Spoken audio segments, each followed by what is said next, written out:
He's going to come out and pound the ball. And on the other side of the ball, rookie middle linebacker Robert Jones will be sorely tested inside because the Cards are coming at him.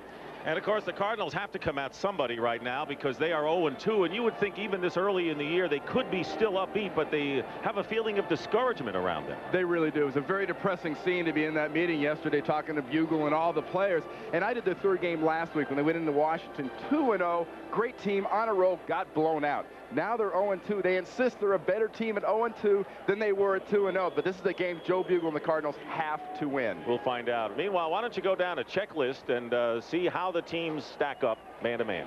Okay, this week, we got to give the edge. First of all, Dallas, offense, easy. Dallas, defense, easy. Special teams, Dallas, easy. Team speed, Dallas is the fastest team in the league. They get the edge. Big check on this side, though, for the Cardinals in the intangible department, because they are the team in this game right now that is life and death. They have got to win it. The Dallas Cowboys will receive, and Greg Davis will kick off for the Cardinals. There he is. Came over from Atlanta on Plan B last year, and back deep for the Cowboys, Alexander Wright and Kenneth Gant. Gant is on the right. Wright is on the left. It's easy for you to say. Not quite. And we're underway with a line drive kick by Davis. It'll sail into the end zone, and Wright is going to run it out after bobbling the ball in the end zone. A poor decision by Gant, and Anthony Edwards makes the stop as Wright returns the kick. Troy Aikman, surprisingly enough, has only 3 touchdowns and 7 interceptions against Phoenix. Up front, 2-8 Newton. Mark Stepnoski makes the start. He was a holdout. John Kiesick, Eric Williams, and Jay Novostek is the tight end. Emmett Smith and Darrell Johnston are the running backs. Michael Irvin and Alvin Harper are the wide receivers. That, Dick, was what you might refer to as a bonehead play, taking the ball out of the end zone like that. You do not want to do that. That's a sign that you're not mentally into the game and really ready to go from the kickoff. They may not be against this team. They start from the 7-yard line, first down. And it's Emmett Smith off the left tackle and brings it out to about the 7 or 8-yard line. A gain of 6 yards. Jeff Faulkner and Eric Hill, the linebacker, making the stop. The base defense for the Cardinals: Faulkner, Jim Waller, and Mike Jones, although we'll see a lot of 8-man fronts today. Freddie Joe Nunn and Ken Harvey, good speed rushers from the outside, with Tyrone Stowe and Eric Hill, the inside linebackers. Aeneas Williams and Lorenzo Lynch are the corners, and Michael Zordich and Tim McDonald. He is quite a hitter. They're the safeties. Second down and 4 from the 13-yard line. And a play fake back to the 5. Aikman's toss, and it's caught by Michael Irvin. Gets away from the defender. Irvin is going to get into Cardinal territory. Michael Irvin may go all the way.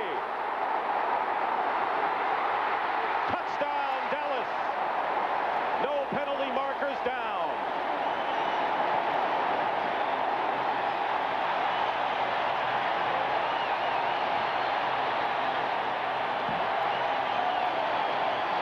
Seven-yard touchdown pass, and Lorenzo Lynch missed the tackle on Michael Irvin.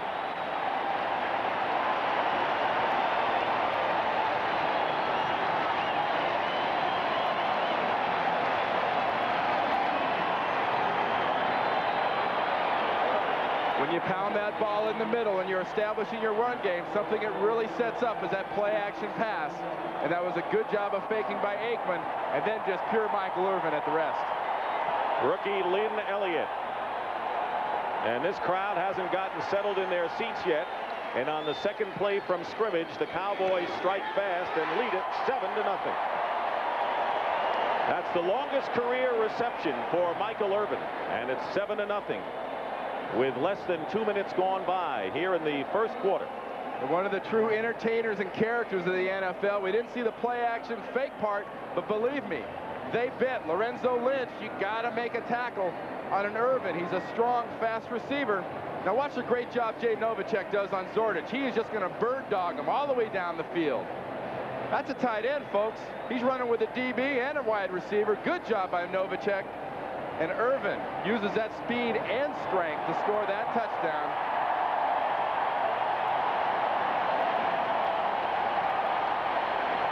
Michael Irvin and Emmitt Smith have a nice, friendly little competition going on touchdowns and scores and length of scores. And Emmett and Michael are on the sideline checking that one out.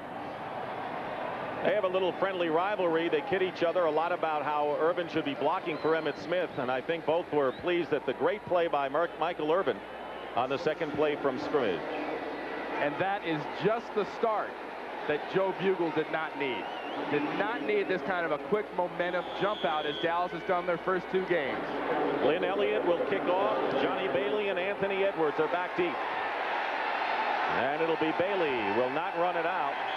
So after a bad mental play by Alexander Wright on the kickoff, the Cowboys lead, and now Chris Chandler has to bring the team back.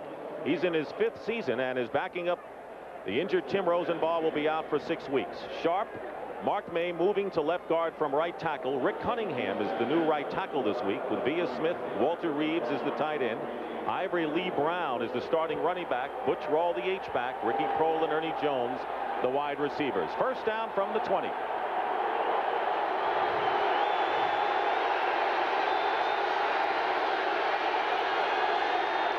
On the draw play, Ivory Lee Brown doesn't get much.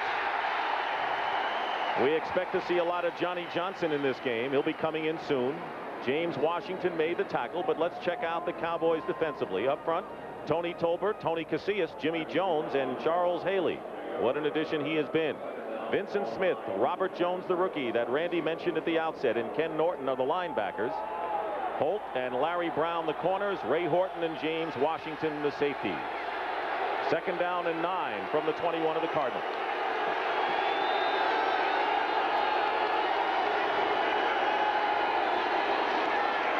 Again, they go to Brown. He stumbled on the handoff and gets back to the line of scrimmage for no gain. Tony Casillas was there, and that'll bring up 3rd and long for Phoenix. The line changes made by Joe Bugel, and they're made here with Cunningham and here with May, are designed to get the running game in play right now. But what happens here is you can't game plan for a quick Tony Casillas that goes through 3 blockers and just trips up Ivory Lee Brown, who's really kind of a scat back caught in a dump truck's body. Thinks he can run outside. A guy that big ought to be running over people. He ought to change his plan. Out of the shotgun with the 3 wide receivers, including Randall Hill on 3rd and 9. Chandler is rushed. And it's passed to Larry Centers. And a penalty marker is down upfield, and a loss of the play. Now they say no gain, but there's a flag down. Our referee is the veteran Red Cashin, and he will sort it out for us. Coming from the back like that, it's either a face mask or a hold. You see the official motioning towards his face. Could have face mask. Was it unintentional or was it flagrant? It'll be against the Cowboys and will be an automatic first down if it was a 15-yard penalty. Face mask during the run. Number 30 of the defense, 5 yards, still 3rd down. Isaac Holt. And that's the difference there. You always got to remember, since they changed that rule on the face mask, that's the kind of thing where if you're just grabbing for a jersey and your finger hooks a part of the face mask, it's 5 yards. They move the sticks, but they don't give you an automatic first down. So the Cardinals will be short 4 here. 3rd down and 4 from the 26.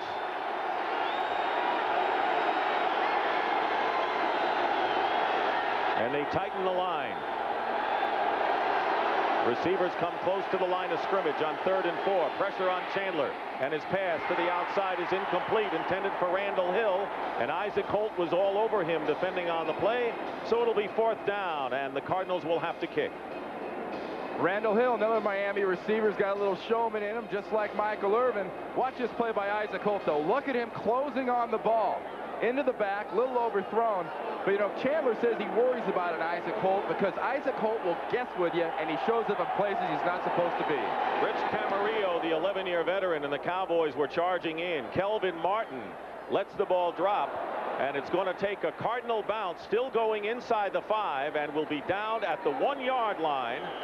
A big break for the Cardinals, who trail 7-0. That was close, Dick. That was almost a touchback. Because remember, it's not so much where you touch the ball, it's also where your body is as you touch that ball down. If any part of you is touching that end zone or that end line, you will be called as in the end zone. And watch Edwards right there. See that? Where was his left foot? The official right there almost called that a touchback. And he would have been right if the foot had been on the line. Another poor decision by a Dallas special teams receiver here. Should have caught that. Kelvin Martin should have caught that and caught it, and would have saved his team about 30 yards. So the Cowboys have started from their own 7 and now their own 1, and they lead at 7-0 with 11:40 remaining in the first quarter. And the whistle blows, and we will have a procedure penalty apparently against Dallas. Well, you remember the old term in the Sandlot game, no bucking the center, no hitting that center before or get him early? I think Jim Waller did a little bucking of Stepnoski there in the middle right before the ball was snapped. In that case, it would be against the Cardinals. That was amazing, man. I don't think those officials need any help from the players, but they all want to put their 2 cents in. And they use the back judge to keep the players away. It's a good role for him. That's right. You see that 49er Jet score, 31-14. So Kozlet, I guess, in New York ought to keep off the prediction circuit. He's no Joe Namath. Namath wants guaranteed a win. Coachman, before the ball was snapped. Middleman on the defense, 5 yards. That's the man, the middleman, Jim Waller, who's up to what, 295 now? 295. Look at those handles old Jim's got working there running over the belt. But, you know, Jim used to be 265 last year. He said this offseason he grew half an inch, went up a shoe size, went up from a 12 to a 13. He put on 25, 30 pounds, and he's now more a physical hand-playing nose guard. Shoe size, that's surprising. 1st and 5 from the 6-yard line, and Darrell Johnston, the up back, gets beyond the 10-yard line, close to a first down, but he may be a little shy. A pickup of 4 yards on the play. Well, we talked about Waller and extra weight. Let's see if that weight helps him out at all. 2 years ago, Stepnoski schooled Jim Waller. I mean, just stuffed him. Waller was doing a good job initially of holding up Stepnoski, but that's what an offensive lineman looks for. As soon as the guy on him starts coming off to try to make a tackle, that's when the lineman accelerates his feet and tries to bury him, as you saw Stepnoski do to Waller. Cardinals playing under a lot of pressure today. Rumors about Joe Bugle. The team has lost its first 2 games. And now they have to go into the Dallas buzzsaw, trailing 7-0, 2nd down and 1, and Darrell Johnston again. And he will have enough for the first down, and Jim Waller, the nose man, is there to make the tackle, a pickup of 3 yards. And the difference between that play and the one before, watch Waller just stuff Stepnoski, push him back. Now he comes off quickly.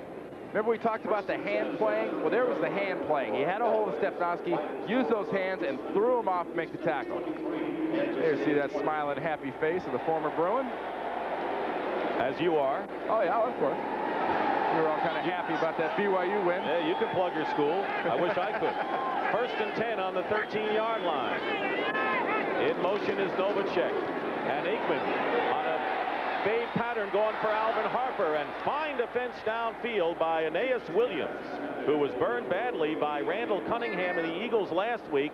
Williams was step for step with Alvin Harper. And Aeneas Williams had to go this whole week thinking about this and knowing, coming against guys like Harper and Irvin, they are going to test him deep. And this is just the first time, folks. It's going to happen again. They're going to go back after Aeneas because last week he was toast. Top rookie last year. He was the first rookie to lead the NFC in interceptions since Everson Walls of the Cowboys back in '81. Actually tied with 6 in the conference. 2nd down and 10. Smith carries and gets nothing on the play. 1 yard will give him. That was another good play in the middle by Jim Waller, coming off the block and making a nice tackle. See, that's one thing about putting on 25, 30 pounds if you're a nose guard. Jim Waller used to be a pass rusher. Now he's a little bit bigger. They put him on the side with the plotters when comes time for throwing downs. Doesn't have to run as much now, as the Cardinals have their pass rushing unit in there, which means Freddie Joe Nunn and Ken Harvey as defensive ends. Waller's a nose guard. How far is a nose guard got to run anyway? A couple of feet. 3rd down and 9. Kelvin Martin is in as an extra wide receiver for Aikman, who has time. He completes to Martin at the 20, but he'll be short of a first down by about 3 yards. It was David Braxton and Lorenzo Lynch, a couple of nickelbacks on the play, and so the Cowboys will be forced to punt for the first time. A little surprising there that he settled down right where he did. Martin settled down short of the first down. He just settled in the pocket. He had another 2.5, 3 yards to go to get to that marker. Maybe should have gone back a little further and gotten his first down guaranteed. Mike Saxon will kick it away for the Cowboys, and Johnny Bailey, picked up from the Chicago Bears and one of the top kickoff return men in the early going, is back for the Cardinals.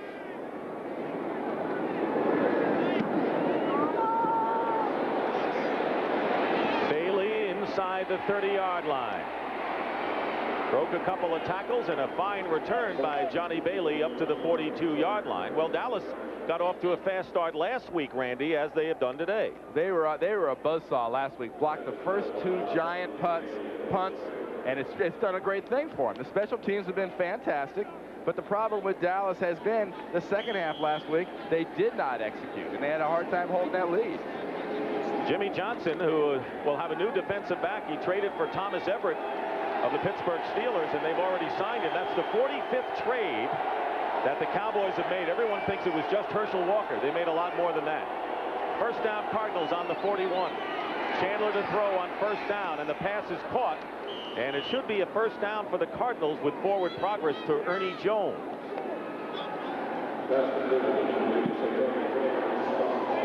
That's Chandler last week in relief of Tim Rosenbaugh. Not bad numbers at all. Well, he's got good numbers already because Rosenbaugh went down in the first game with a dinged head, then went down last week with a bad shoulder, separated shoulders, now on IR.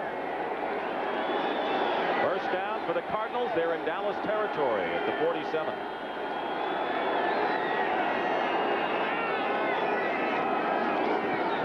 And on the draw play, Ivory Lee Brown picks up about 2. Cardinals have had trouble running the ball. They have averaged less than 3 yards a carry thus far. Haley and James Washington on the stop. Here's a great matchup. 2 Pro Bowlers, Haley and Sharp. Watch this. You want to see a little agility and athletic ability? Sharp goes to turn Haley out. 2 quick hops and an arm over, and he's right in Brown's face. There's Charles, that smiling face. He's happy to be here in Dallas. And he's made an impact not only on the field, but off as well, which was not the case in San Francisco. Second down and 8 from the 45 of Dallas. Chandler has some time. He swings it out to Butch Roll, the H-back. He gets just 2 yards on the play. Roll, the former Buffalo Bill, and Tolbert. And Norton defending. Now that's called cleaning up the scraps. Watch Tony Tolbert come from his end position, sees the pass being made. There he is right there, 92. Tackles being made around the legs by Norton. Here he comes, cleaning up. Whoop. Ooh. Through the chest, through the head, into the face mask, and onto the turf. 6 minutes and 35 seconds remaining in the first quarter. Cardinals trail the Cowboys 7-0, and a 3rd and 6 coming up.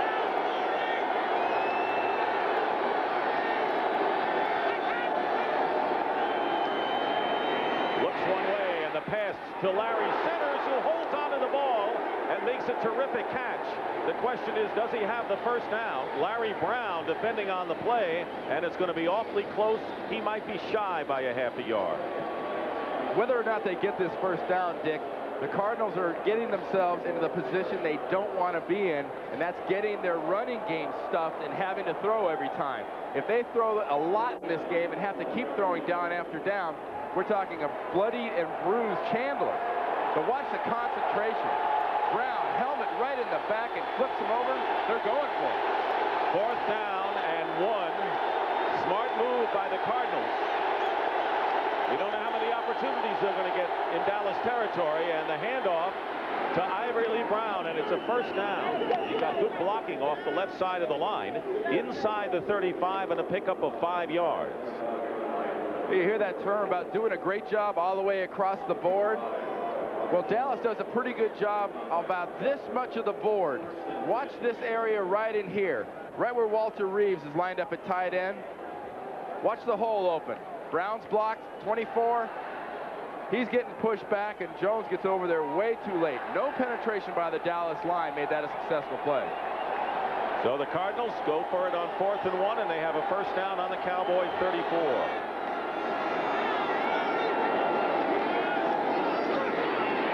With time, he's going deep for Randall Hill, and Hill has it for the touchdown. And the Cardinals come back in the game, a 34-yard touchdown pass as Randall Hill beats Larry Brown, and it's 7-6. And that's purely a case of the wide receiver, Randall Hill, paying much more attention to where he is on the field and where the ball is than the defensive back, Brown. Watch Hill adjust. He starts coming back. What's Brown doing? He has misjudged the ball and where exactly it is. See him keep going, and Randall Hill comes right underneath him. First touchdown reception for Randall Hill this year. And there's a celebration, a little racquetball move. Greg Davis will attempt the point after with Chandler holding. And the kick is good, and it's 7-7. So two Miami Fleet wide receivers, Michael Irvin and Randall Hill, have caught big touchdown passes, and we're tied 7-7. 4 minutes and 47 seconds remain in the first quarter. Troy Aikman hit Michael Irvin with an 87-yard touchdown pass to give the Cowboys the lead. And it was the longest career reception for Irvin, and it was the longest touchdown pass for Troy Aikman as well.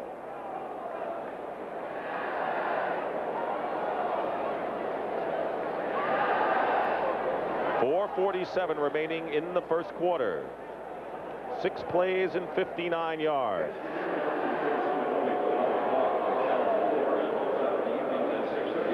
We want to welcome you viewers who witnessed the Tampa Bay Buccaneers and the Minnesota Vikings. This is Dick Stockton and Randy Cross here at Texas Stadium. The Cardinals have just scored to tie the Cowboys 7-7. 2 long pass plays, Aikman to Irvin for 87 yards to give Dallas the lead, and then a touchdown pass from Chris Chandler to Randall Hill, 34 yards to tie it up. The difference so far, Dick, is Dallas has got a little bit of a running game going and gotten a big passing play. The Phoenix Cardinals and Chandler have not gotten their running game going. They've got to get the running game going, or the pass rush from Dallas will eat them up. And here is Greg Davis kicking off. Alexander Wright and Kenneth Gant. It's going to be Wright in the end zone. And this time he wisely does not run it out. He did at the opening kickoff and reached the 7-yard line. Well, he's lucky he dropped that ball because he had every intention of coming out with that kickoff, Dick. So the Cowboys. Okay.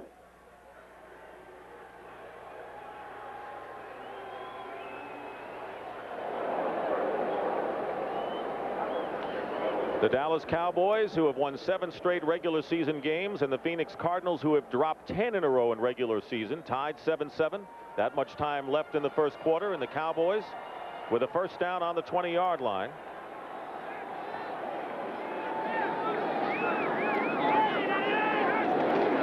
First down, Emmitt Smith with a delay and bursts forward and picks up close to 8 yards.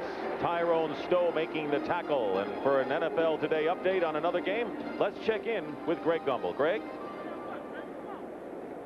In Washington, an 80-yard drive capped by a 6-yard touchdown run by Ernest Viner, and the Redskins jump out in front of the Detroit Lions by a score of 7-0 in the first. Dick? Redskins have won 16 and lost none at RFK against the Lions. Second down and 3, and the handoff is to Emmitt Smith. And he picks up 7 yards on that carry. Jim Waller makes the stop. Coming into the game, Emmitt Smith and Herschel Walker were tied for the lead in the NFC. And Herschel Walker playing in Philadelphia this afternoon. 53 yards so far. You know, Emmitt Smith is really, he's kind of a squirt and sizzle kind of a back. You know, he's got the sizzle to beat you with the speed, but he's so short, he can squirt through those holes where really a normal back isn't going to find a crack to run. First and 10 on the 34-yard line with 3:25 to go in the first quarter. Aikman fires, and the pass is caught. Alvin Harper. They get Michael Irvin on the far side, a good for 15 yards. And a first down just shy of midfield. Irvin, who caught the big touchdown pass early. Lorenzo Lynch defending on the play. And these guys are just getting their timing back. Aikman, Novacek, Irvin, just starting to get that timing back that you normally get in training camp. But with Irvin and Novacek holding out, it's going to take a week or so for these guys really to get back in sync with their timing and their drops. Yeah, their passing game is not where they want it to be, and Novacek seems to be the slowest to come around of all the holdouts. First down on the 49, Emmitt Smith. drives into Cardinal territory, and a gain of 4 yards. Jim Waller, the nose guard, making the stop. Talk about scary for the NFL. Look at this. Dallas is the youngest team in the NFL, and they have more draft picks, and they have young guys sitting on the bench that they haven't felt have matured enough yet to get in there. They've rebuilt a dynasty here in Dallas. Jerry Jones and Jimmy Johnson have done a fabulous job in the last 3 years of reestablishing this franchise. And Jimmy Johnson says we have to get veterans now. A lot more draft choice won't help us. We have enough of those. 2nd down and 6 on the 47 of the Cardinals. And here's Emmitt Smith. And he drives inside the 45-yard line. Freddie Joe Nunn making the tackle, a gain of 4. And that'll be 3rd and short coming up. Here's a good example of Dallas playing a little bludgeon ball. Nate Newton having a great early season right now, coming from his left guard position, blocking on Freddie Joe Nunn. And that whole line of scrimmage just sort of lurched and jumped back 2 or 3 yards by the time Emmitt Smith got there. He has 28 yards on 6 carries. Keep in mind that he has gained over 100 yards in his last 4 games here at Texas Stadium. 3rd down and 2 coming up.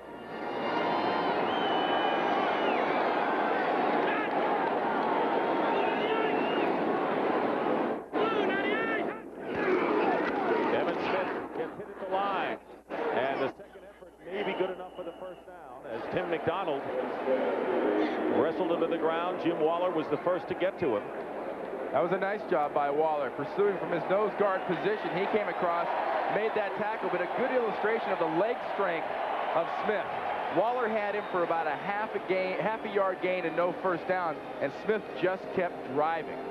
And it's a Cowboy 1st down with under a minute to play in the 1st quarter.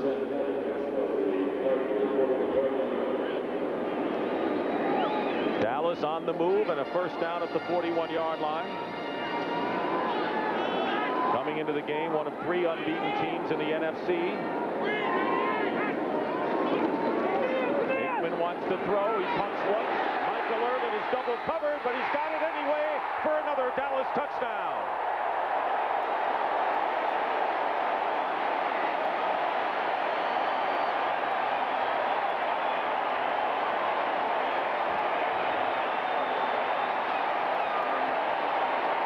That's 2 for Irvin, and Aikman hooking up in this quarter.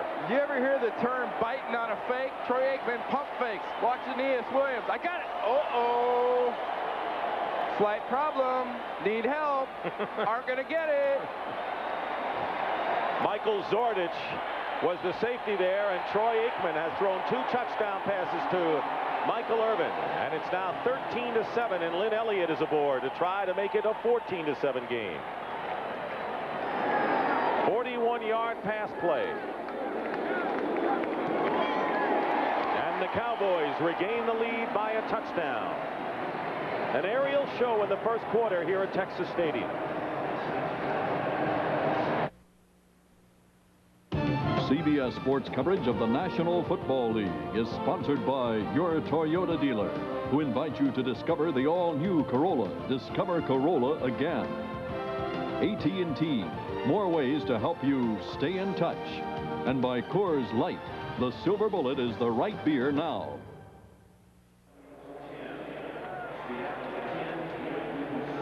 Back here at Texas Stadium, where the Dallas Cowboys lead the Phoenix Cardinals 14-7. Michael Irvin has caught 3 passes for 143 yards and 2 scores already with 20 seconds to go in the 1st quarter.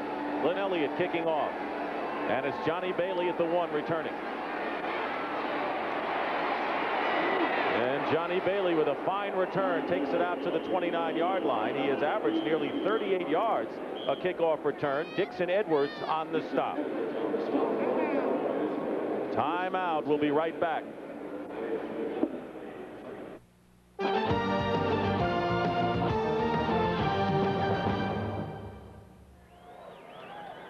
Aeneas Williams went for the fake, burned on the touchdown. What did Norv Turner of the Cowboys say about him? Well, Aeneas had a rough game last week. Barnett burned him a couple times on some long passes, and Norv Turner, the offensive coordinator for Dallas, says, look, you don't assume it's going to happen, but you owe it to yourself to test them and test them early. They did. 1st down on the 29-yard line. Russell Maryland is in for Jimmy Jones. and right defensive tackle with 9 seconds to go in the first quarter. Chandler gives it to Ivory Lee Brown, spins away, and really gets a yard is all. As the final seconds tick off in the quarter, Tony Tolbert and Charles Haley make the stop. So it was an exciting, a lot of fireworks in this first quarter, but that is the end of the first quarter with the score: the Dallas Cowboys 14 and the Phoenix Cardinals 7.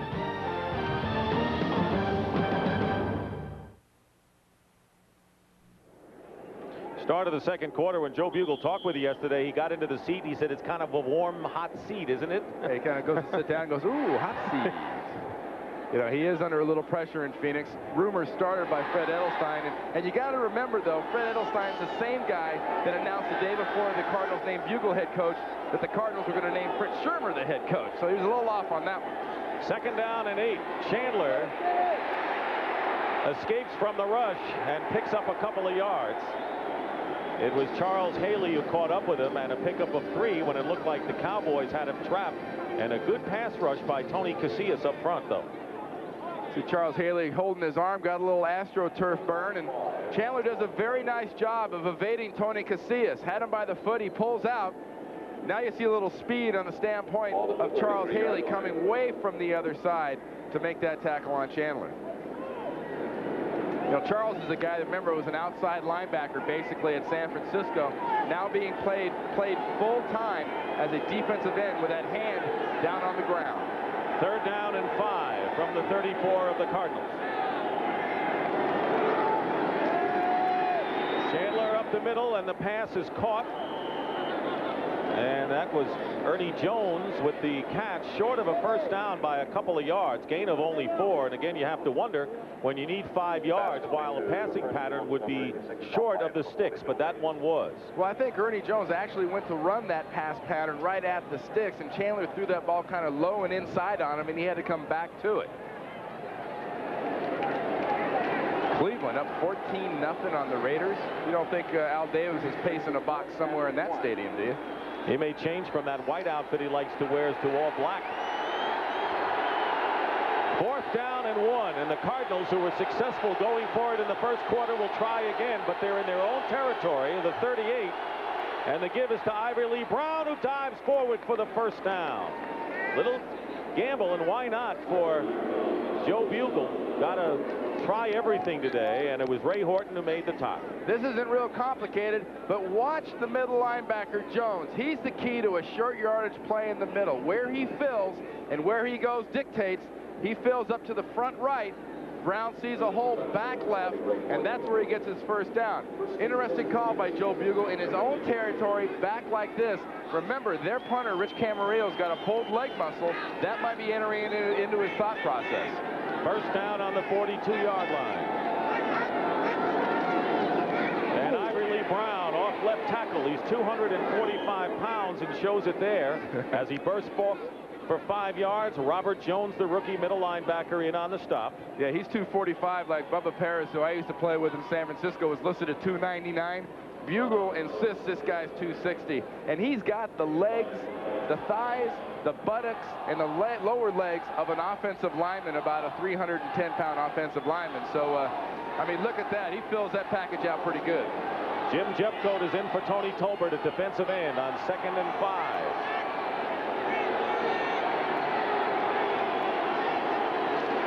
They go to Brown again, looking for room. No room there, and he is stopped just shy of midfield. He'll pick up 3, however, and Ken Norton making the tackle. I'm a little mystified at the moment. When you have success throwing the ball, as Phoenix has had on occasion, why you keep insisting on blasting things right up the middle. I mean, there's guys outside, there's guys on the left, there's guys on the right, and here's what they had coming into the game. I mean, they want to establish a running game. They've changed 2 linemen, but take what the defense is giving you. Johnny Bailey and Ricky Prohl are in as extra wide receivers on 3rd and 3, and they're clustered to the top of your picture. Chandler's pass is caught, and that's to Butch Roll, the tight end, and that'll be a first down into Cowboy territory. A pickup of 8 yards on the play. Kenneth Gant making the tackle. The Chandler is trying to be patient here to bring the Cardinals back, who had trailed 7-0 and now down 14-7. Butch Rolls lined up right in the wing position, right on the right side of the screen. You saw him fake a little pass block there on Tolbert or Haley and just get it in the zone, and Billy Bates just slams him down. And a first down on the 43 of Dallas. Chandler. And he gets it off to Ivory Brown out of the backfield, and Brown, still going, has a first down. He's still going, and a penalty marker is thrown, and Ivory Brown finally is tackled at the 16-yard line. What a play for the Cardinals when it appeared that Chandler was going down on a sack, and a gain of 27 pending the penalty. You always look at who the maddest guy on the field is after you see a flag go down, and Ernie Jones, number 86, got right in the back judge's face when he threw that flag. Thought so. Illegal use of hands, probably on a wide receiver, but that was a great run by Ivory Brown. That's the kind of stuff a guy 6'2", 260, a running back, should be doing. Not squirting around. You got to be running people over. And he was wide open when he caught the pass. James Washington. Illegal block, number 82 of the offense, 10 yards, still first down. It's Butch Roll, illegal use of the hands, and Washington, the Cowboys' strong safety, shaken up on the play, and we'll take a break. 10:21 remaining in the first half.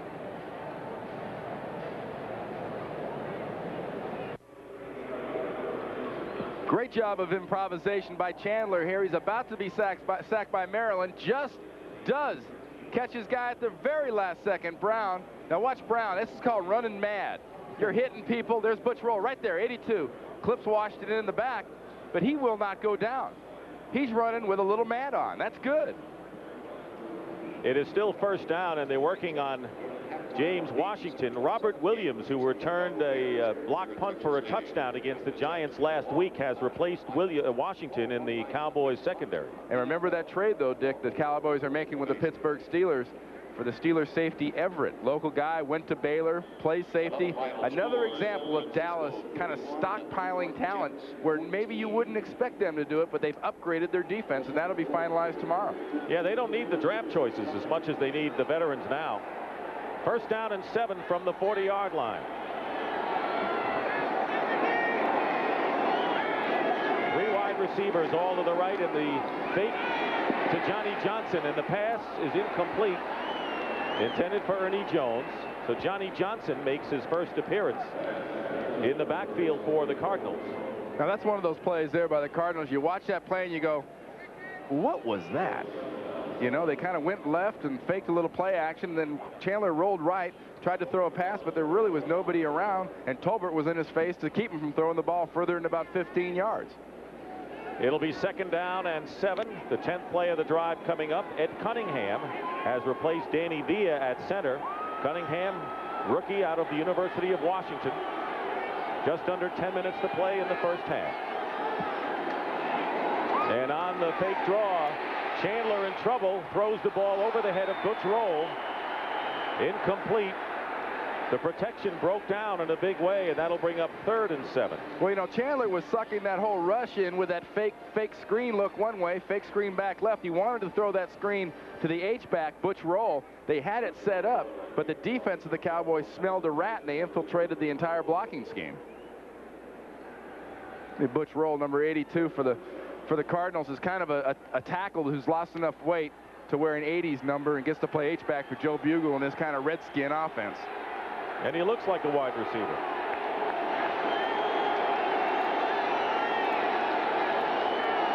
Third down and 7. Chandler's pass, and Johnny Bailey had it and ran before he caught the ball. He was wide open up the middle. It was a sure thing, and he dropped it at the 30-yard line. So that'll bring up 4th down, and the Cardinals miss a big chance there. Returning kicks and being a pivotal third down back is exactly why Joe Bugle and the Cardinals signed Johnny Bailey. That's your job. You don't get many cracks at it. You got to do it when you get the chance. So Rich Camarillo, who is not 100%, last in the NFC in kicking, but none of them returned so far this year, and he'll be kicking to Kelvin Martin. This is the second punt for Camarillo. His first one went 73 yards. And a fair catch called for by Martin inside the 10-yard line. Now you wonder why they don't let it bounce. 31-yard kick. Cowboys have not had good field position, but they have the lead. You know, this is the kind of game that really has to have Jimmy Johnson worried, because his team is playing sharp passing offense, which they haven't done this year. Cardinals are hanging in there. They really are, and that's exactly what they're doing. They're hanging by a thread, but you can't let a team you should beat and a team you should dominate keep chipping down there. The Cardinal offense is moving the ball, whether the pass or now lately they started to run it, and Johnson needs some turnovers now to turn the game in the direction he wants it to go in. 14-7 the score in favor of the Dallas Cowboys, and they'll be starting from the 10-yard line. The average starting position for Dallas has been their own 10-yard line, but they have clicked on 2 long pass plays, Aikman to Michael Irvin twice. And there is that story with 9:39 remaining in the first half. In spite of this field position, you got to think that Dallas and Troy Aikman are going to keep testing these corners of Phoenix's. Irvin will go in motion. Aeneas Williams follows him in the secondary, and the handoff is to Emmitt Smith. Gets a good hole off the left side, and Emmitt Smith down the sidelines is pushed out of bounds at the 32-yard line by Michael Zordich, and a gain of 22 yards for Emmitt. Something the Cardinals like to do is get as many people as they can inside. Emmitt Smith knows that, and he also knows where the fewest people are, and that's if he can bounce it outside. Getting a good block there from Alvin Harper on the corner on Lorenzo Lynch. But that's a case of speed and having the intelligence and the game planning to know where the people will be once you break that front 7. And a good start in the game for Emmitt Smith, who has gained 52 yards on 8 carries. Cowboys with a first down at their 32. Again, it's Emmitt Smith, this time up the middle, protecting the ball. And a good gain of 5 yards. Eric Hill, the middle linebacker, one of the 2 for the Cardinals, makes the tackle. And this is the kind of running game that got Phoenix in trouble last week. Herschel Walker and the Eagles started pounding the ball, pounding the ball. The more they pounded, the more run conscious the safeties, Zordich and McDonald, had to be. And the more run conscious your safeties are, the more on Fantasy Island your 2 little corners are out on the outside, and more apt to bite on those fakes and be beaten long. And we've seen some of the Fantasy Island so far. Second down and 4, and there's Emmitt Smith running for another first down. And he is running wild on this series, which started at the Dallas 10-yard line. That in itself was a 10-yard pickup for Emmitt Smith, the tackle by Lorenzo Lynch. The last time we saw Emmitt Smith break through here and then go out. Well, this time he breaks through here and then goes out. Looks like basically the same setup, same thought process. There's 8 guys up front. If I break the line of scrimmage, I don't want to go too far inside. I want to go right up the field. New nose guard for the Cardinals is rookie Michael Bankston from Sam Houston State here in Texas. First and 10 on the 48-yard line. Aikman will fire, and he'll fire complete, and a fine catch by Alvin Harper, and that'll be a first down. What a bullet that was by Aikman. A gain of 14 yards with Michael Zordich applying the hit.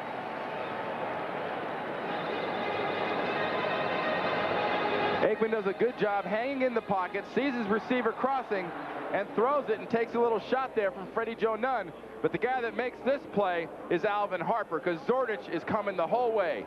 Did you see the way Zordich started zeroing in on him about 5 yards away? He knew he was going for that big hit. And Harper, just another of the great fast wide receivers out of Tennessee. Great combination with Harper and Michael Irvin. Normally 4 catches for 70 puts you in the top of your team, but he's about half as much as Michael Irvin. First down on the 38, and Emmitt Smith on the pitch. Trying to go outside, and it closes in a hurry by the Cardinals, and that time Smith can pick up only 3 yards. Eric Hill once again in on the stop. Good patient offensive game plan by Jimmy Johnson and Norv Turner of the Cowboys. They're blasting this ball with the run. They're setting up their play action. And when the runs don't work is when I get the most suspicious. When if you're Fritz Sherman, the defensive coordinator for the Cardinals, when it's not working, I'd be nervous if I was him about them going downtown over the top. Green Bay edged Cincinnati. You saw the other scores as well, with the 49ers winning and the Eagles trouncing Denver. Second down and 8 on the Cardinal 36-yard line. Aikman's quick pass is tipped. He was going for Alfredo Roberts, the tight end, and it was deflected by Freddie Joe Nunn. So third down is coming up. That's something the Cardinals can do. They're much like the New Orleans Saints in that their starting outside linebackers are also their nickel defensive end rushers, and they put a lot of good pressure on the quarterback. They bring Jones and Eric Swan, last year's #1, up the gut to get that push on the quarterback, and they have 2 speed rushers in Harvey and Nunn to come around the corners. And that's what the Cardinals will present here with 6:19 remaining in the first half. Third down and 8 coming up for Troy Aikman.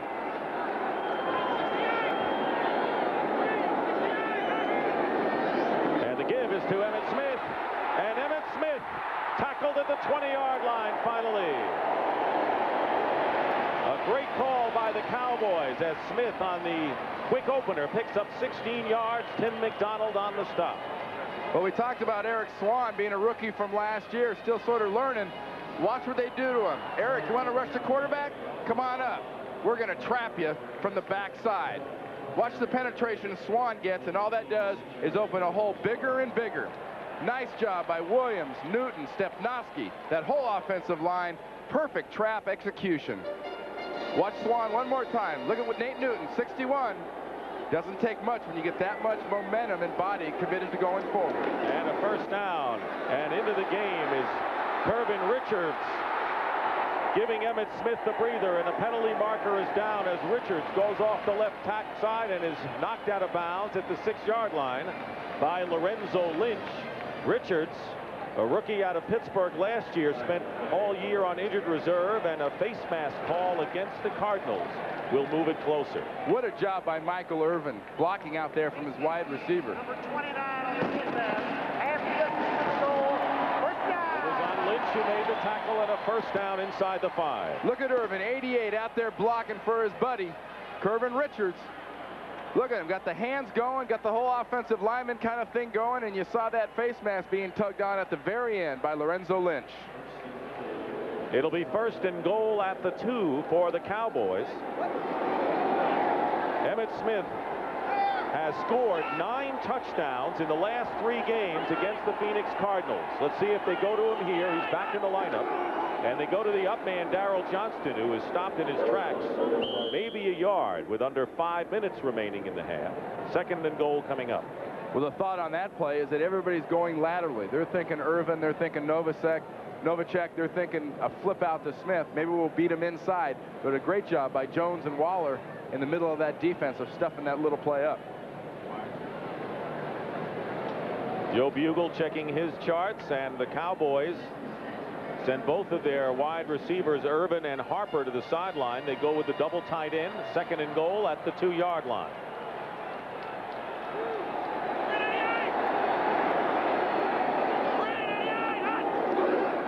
And here's Emmitt Smith. He hurdles the line, and no signal yet. Just short. Oh, so close for Smith. And third down and maybe less than a yard coming up. Third and goal for the Cowboys. That was a 2-yard leap on a 2.5-yard play. He just fell down flat, just a little bit short of the goal line. Watch this. Remember, this is a 5'9" halfback, but look at the power and spring that comes out of these legs right there. He's jumping from the 4-yard line, trying to hurdle in from the 4.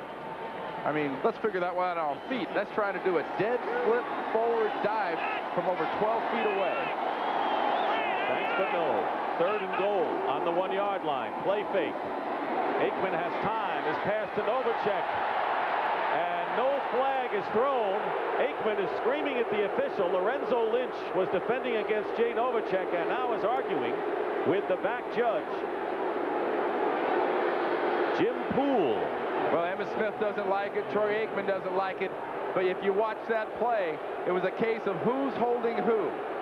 Was Novacek holding Lynch, or was Lynch holding Novacek? Right here. Look at Jay's got his hand back, and he's trying not to fall. That is not interference. I don't care what the Cowboys or their fans think. That is just a ball. Novacek fell. And the Cowboys will go for it on 4th and goal. And here's Emmitt Smith, and Smith's second effort is in for the touchdown.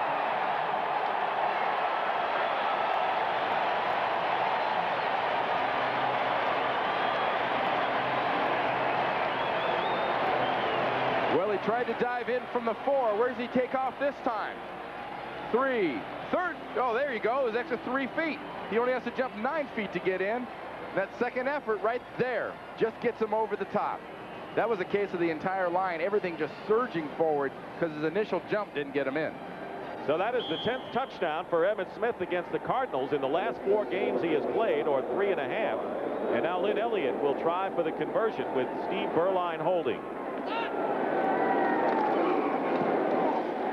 The kick is good, and it's now 21-7 in favor of the Cowboys as Emmitt Smith gained 58 yards on that drive alone and has 88 yards in the game. Back at Texas Stadium, along with Randy Cross, this is Dick Stockton. And the Dallas Cowboys trying to make it 3-0 in this season with a bye week coming up next week for NFC Eastern clubs. And Emmitt Smith with the big touchdown, 10 career touchdowns against the Cardinals, and that's only in less than 4 games.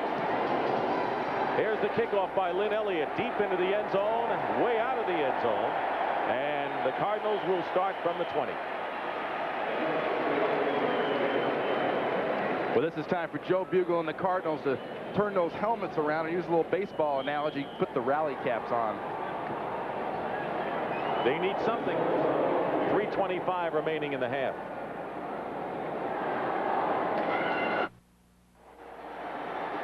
If you've just joined us, a great exhibition of ball control and passing, aerial wizardry. Emmitt Smith already with 88 yards. Michael Irvin with 143 yards, combined 3 touchdowns, and it's 21-7 as the Cardinals start 1st and 10 from the 20. And Johnny Johnson, seeing his first action, he was a holdout and was exempt from the roster. He's in the lineup. Chandler to throw on 1st down. Butch roll is hit by Vincent Smith and knocked out of bounds at the 25-yard line. And Charles Haley working here against Louis Sharp as a defensive end, and when he smells blood, he smells pass, he can go after him. But you know what? Louis Sharp is an all-pro and a Pro Bowler, and he can hold his own against a guy like Charles. Sharp's been around a long time for the Cardinals. The offensive line at one point was their strongest point for many years. Undergoing a lot of changes. 2nd down and 5 from the 25-yard line. Chandler rushed, fires it incomplete. Johnson, the intended receiver, off his fingertips. And a good rush that time by Jimmy Jones. And they had Charles Haley rushing straight over on top of Louis Sharp, and Jones came around the outside. A hole opened up because Haley was taking up so much room with the 2 bodies of he and Sharp. Little stunt. See a lot more of that for the rest of this half and next half. Dallas will be going after the quarterback. 2 minutes and 37 seconds remaining in the first half. 3rd down and 5 from the 25. 3 wide receivers for the Cardinals. And on the draw play, and the give is to Johnny Bailey, who's been used as a pass receiver, a kick returner, and a running back. And he picks up 11 yards to give the Cardinals little hope here as we get close to the 2-minute warning. 1st down, Cardinals at the 37. Nice play call by Jerry Rome, the offensive coordinator of the Cardinals. When you got a defensive line that's thinking pass rush, great time to pop a quick back like Johnny Bailey threw on a draw. 1st down at the 37. This may be the last play before the 2-minute warning, and Chandler overthrowing Randall Hill, and he was well covered downfield by Isaac Holt. And with 1:56 on the clock, we'll have our 2-minute warning here at Texas Stadium, with the Cowboys leading the Cardinals 21-7. Want to remind you, coming up at halftime, Greg and Terry with scores and highlights. Each team has 3 timeouts remaining. We've had our 2-minute warning, 1:56 showing on the clock. The Cardinals will come to the line 2nd and 10 on the 37-yard line. Chandler has completed only 1 of his last 6 passing attempts. Johnny Bailey is the one back.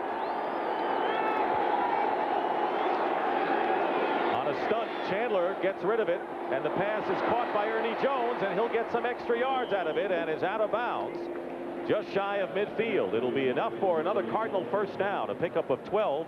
Larry Brown making the tackle on the play after Kenneth Gant missed Ernie Jones. And a nice job by the line up front of keeping some protection for Chandler on that play. None of the linemen for the Dallas Cowboys got anywhere near Chandler. Gave him the time to do that. Chandler was a third-round draft choice with the Indianapolis Colts. Played at Tampa Bay last year, and they got rid of him because he said Vinny Testaverde was totally inept and they thought he was too disruptive. So that was all for Chandler, but they welcomed him in Phoenix. Glad they have him with Rosenbaugh out. 1st and 10 on the 49-yard line. There's a fake and a deep throw to Randall Hill, and Randall Hill has it inside the 15 and close to the 10-yard line. He beat Isaac Holt. A bullet throw by Chandler and a gain of 41 yards, and it's first down. Whoever said there's nothing a little personal about football? Watch this matchup. Little chicken fight, little hand fighting going on. Receiver, defensive back. Holt, Hill, I'll push you, you push me, I'll tug you, but I'll catch the ball. Ha, ha, ha. Look at this.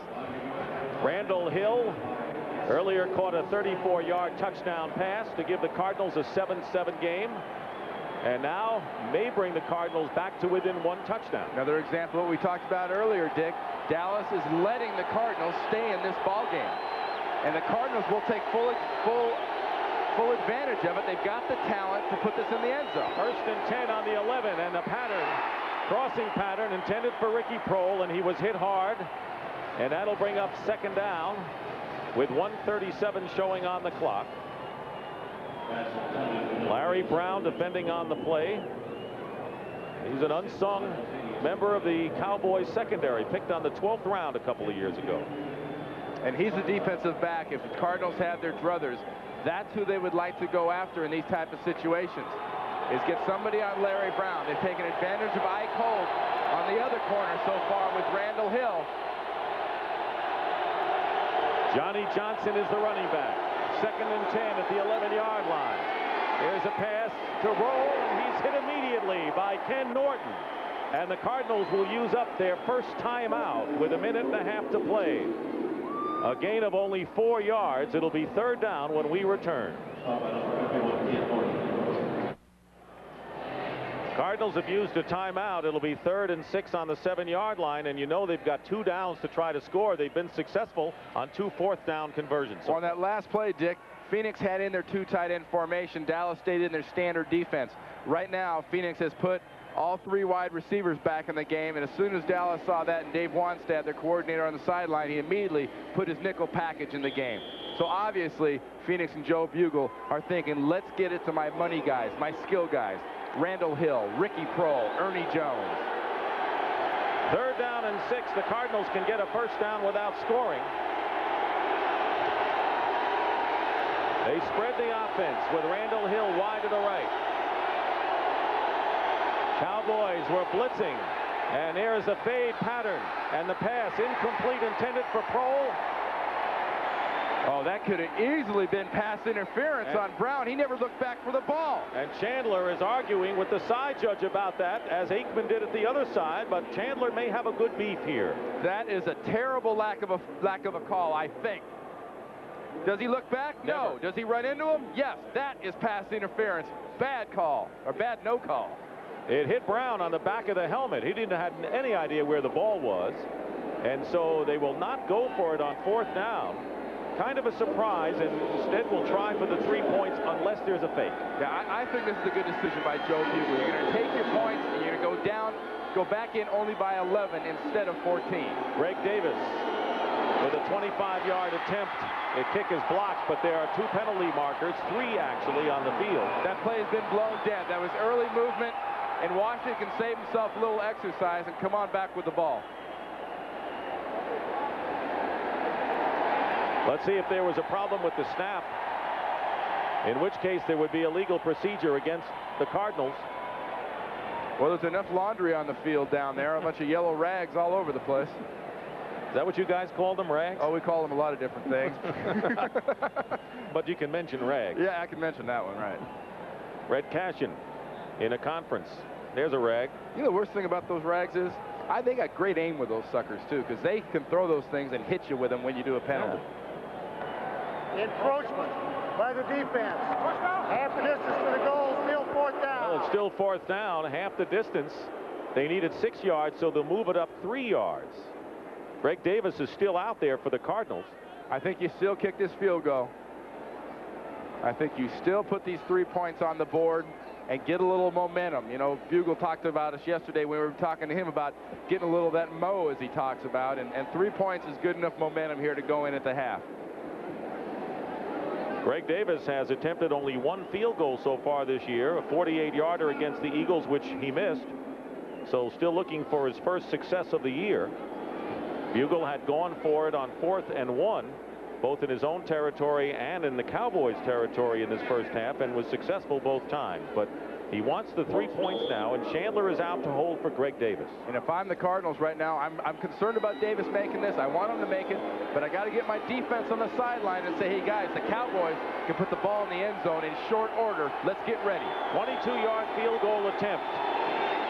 And Davis's kick is good with 1:23 remaining. So the Cowboys still have enough time and all 3 of their timeouts after Davis makes good on his first field goal of the year. And the score now at the Cowboys 21 and the Cardinals 10. Well, here's where we see if Fritz Shurmur and the Phoenix Cardinals go into the dreaded prevent defense. I hated it when I was playing. I don't like watching it now.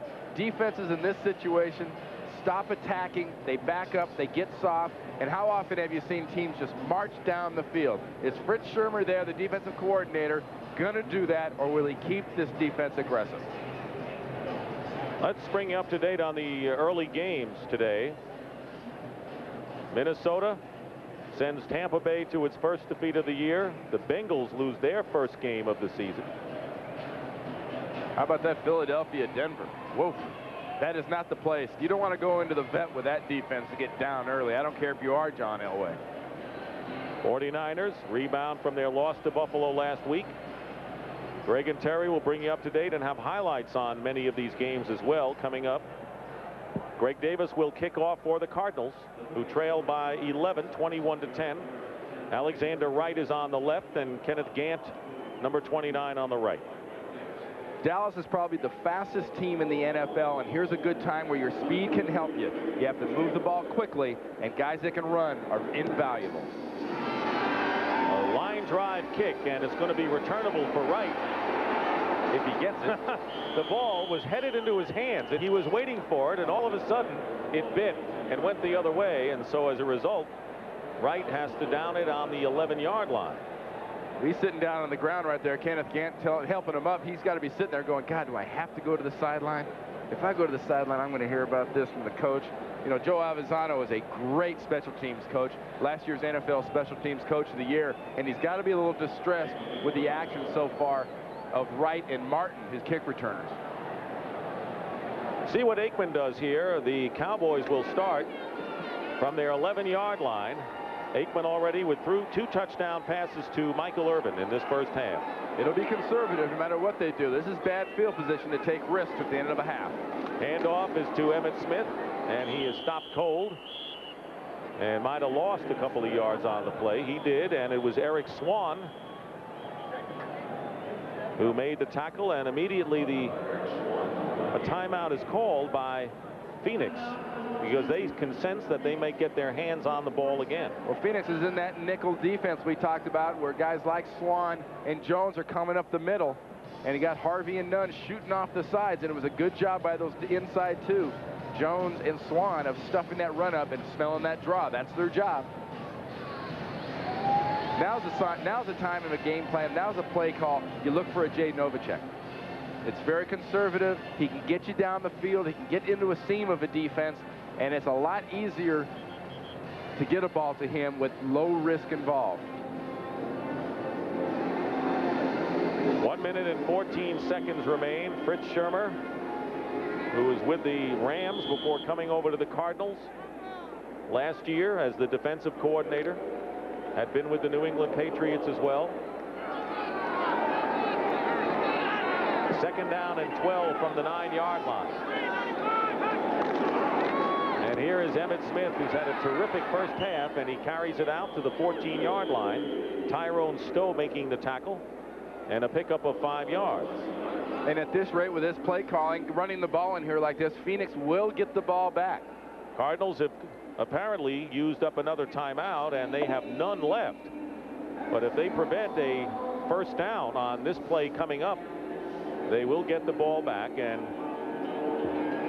can perhaps get even closer to field goal range. Phoenix out of timeouts. Well, Johnson is playing this extremely close to the vest. He doesn't want to take any chances. He doesn't want to put this ball in the air right now. He wants to take his 11-point lead and go into the locker room. Emmitt Smith, by the way, has gained 91 yards this afternoon. He came in tied with Herschel Walker for the NFC rushing lead after 2 weeks. Walker gained 53 yards in the Eagles' romp over Denver today. So Smith will be the leader, I'm sure. If they're throwing here, it's a quick flip or a screen.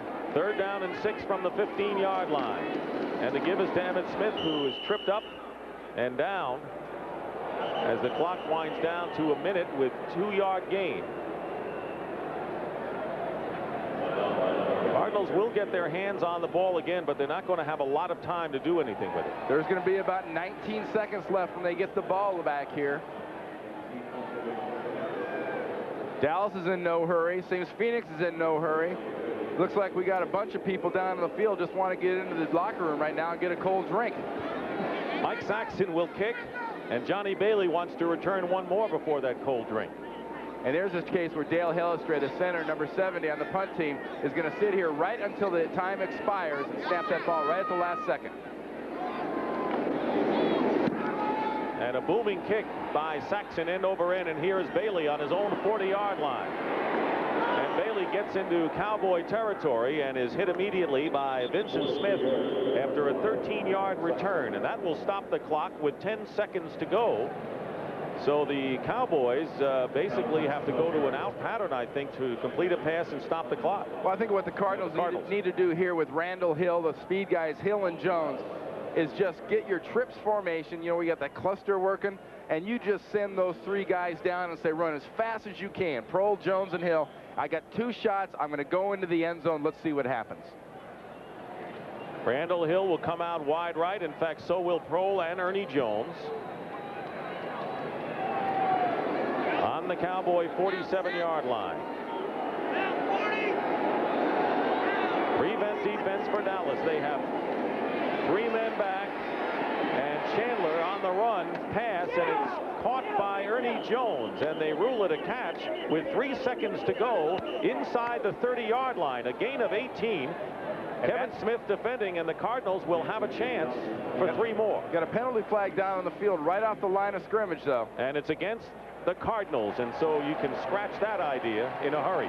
What a big play, because that was well within Greg Davis's field goal range. In pregame, he was popping them from 50, 52. That would have been a 47-yarder. Don't losing teams make mistakes like that? Chronically losing team make mistakes like that, and Phoenix is definitely that. Receiver on the left side of the line, 5 yards, still first down. Jones made a terrific catch at the sideline, but it's all nullified now. And they called an ineligible receiver on the left side of the line who's going to call this back. Makes that a procedure call. But Jones, great concentration, feet in right on the 30-yard line. Would have been a 47-yard field goal. Now you got to think it's either a Hail Mary or a drop on the ball. Well, they got Alvin Harper. The Cowboys have Harper as a deep safety. As Chandler, with time running out, will go for it here. And there's his pass into the crowd. Short of the goal line, it's knocked down, and that'll do it for the first half as Alvin Harper knocks down the pass by Chandler, and that'll do it. And that is the end of the first half here at Texas Stadium in Irving, with the score: the Dallas Cowboys 21 and the Phoenix Cardinals 10.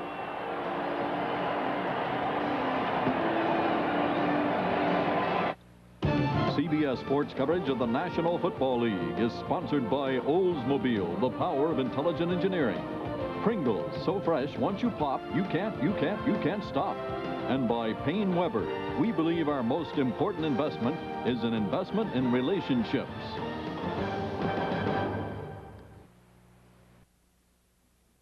NFL Today Dockers Halftime Report is sponsored by Levi's Dockers. Nobody does color like Dockers. And those of you who have been watching Phoenix Cardinals and the Dallas Cowboys, welcome back to our studios here in New York. Greg Gumbel along with Terry Bradshaw. Emmett Smith running, Troy Aikman throwing, Michael Irvin catching, and the Cowboys lead the Cardinals by a score of 21-10. Now at RFK Stadium in Washington, the Redskins with a 10-3 halftime lead over the Detroit Lions. The only touchdown of the game from Ernest Biner. Counter Trey, you got to stop it if you're going to play against the Redskins. Barry Sanders only 23 yards rushing in the first half. And Chip Lohmiller, a 53-yard field goal for the Redskins, 10-3 Washington. They're also at halftime at Joe Robbie Stadium in Miami. The Dolphins leading the Rams 17-0. Dan Marino has thrown a couple of touchdown passes, including this one. Has anyone ever said he has a quick release? There it is, down the sideline. Good first half for Dan. 17-0 Miami is leading the Rams. They're at halftime in San Diego. The Chargers trail the Steelers 7-6. Neil O'Donnell has thrown a TD pass to Adrian Cooper. And the Browns lead the Raiders 14-3 as they approach halftime in Los Angeles. And Todd Marinovich, 125 yards. He has fumbled the ball once, and he has thrown an interception, and the Raiders are trailing Cleveland. Now, earlier this afternoon, we'll begin with the Eagles and the Broncos in Philadelphia. They said, the fans said, no way, John Elway, and they were correct. He was sacked 3 times today, twice by Clyde Simmons. As for Randall Cunningham, what's the best pattern in all of football? It's the crossing route. Look at this. Beautiful job. 3 touchdown passes for Cunningham. If you can run, you can throw. And Randall credits the D with a 30-0 win. You know, our defense went out and did the job and gave Elway a tough day. You know, that's probably the toughest we had to play under pressure this year, so we've got to keep on going. In Atlanta, Chris Miller going against the Saints. What's the best pattern in all of football, Jerry? Greg, you're so smart. Crossing route, Greg, but it's nice to have a quarterback like Miller who can move around and avoid the sack. 7-0 Atlanta, but then Bobby Hebert, an 11-yarder to Quinn Early to tie it up. And then with 1:51 to play in the game, Morton Anderson from 47 yards out. That gives the Saints their 8th win in their last 10 regular season trips to Atlanta. 10-7 the final. 49ers at the Jets. John Taylor lost for 8 weeks with a broken left leg. Ken O'Brien given a tough day by the 49er defense, but Steve Young had a terrific day offensively for San Francisco. Well, when you play against Steve Young, you have to get into zones, because if you don't, here's what will happen inside the 20. You jump into man coverage. Who's going to cover Steve Young if he scrambles? Nobody's there. Nice run by Young. In Minnesota, Tampa Bay looking for a 3-0 start. The Vikings lost quarterback Rich Gannon on this play. Number 71, Santana Dotson hit him first, and then number 52, Keith McCants, bruised right hand, finished him for the day. Steve DeBerg came on for an injured Vinny Testaverde for Tampa Bay and played well. Steve played real well. Nice little step up, avoided the sack, got the ball down to Hawkins. Hawkins gets into the end zone. Actually, now they're only behind by 6 points. And Sean Salisbury in relief of Gannon. His first career touchdown pass, that one to Chris Carter, and the Vikings hold on for the win 26-20. In Green Bay, Don Majkowski helped off with an injured ankle. On came Brett Favre. Favre, beautiful job. There's the pump again, just to freeze the strong safety and allow that time Taylor to get down the sideline. And Favre, second-year guy out of Southern Mississippi, beautiful job. That was the game winner in the final seconds, 24-23. In Houston, Kansas City's J.J. Burden loses the handle. Say it ain't so, Greg. This game is lost right here. There's a recovery by the Oilers, and then the field goal. Al Del Greco with 2 minutes gone in overtime from 39 yards out. And the Oilers go to 2-1, hand the Chiefs their first loss of the season, 23-20 in overtime. And at New England, Chris Warren, a 3-yard touchdown run. This is the only TD of the day. I hope I got a tape of this. I want to watch this later. Seahawks over the Patriots. The final score is 10-6. Now, one baseball note for you. In the National League, the Pittsburgh Pirates in 13 innings beat the Philadelphia Phillies 3-2. This game featured the first unassisted triple play in more than 24 years in the majors. Jeff King, the liner to Mickey Morandini, with runners at first and second. He tagged for the force at second to double up the runner at second, and then Barry Bonds coming in from first base. The unassisted triple play, the ironic thing is Jeff King drove in the game winner in the bottom of the 13th, and the Pirates beat the Philadelphia Phillies by a score of 3-2. Did you get all that? No, I don't know anything about baseball. The NFL continues here on CBS after this word from your local station.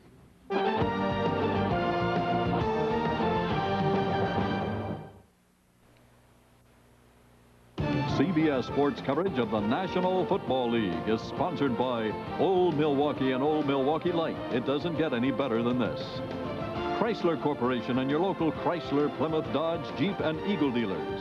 And by Little Caesars Pizza, where you always get 2 great pizzas for 1 low price. Back at Texas Stadium, Dick Stockton and Randy Cross.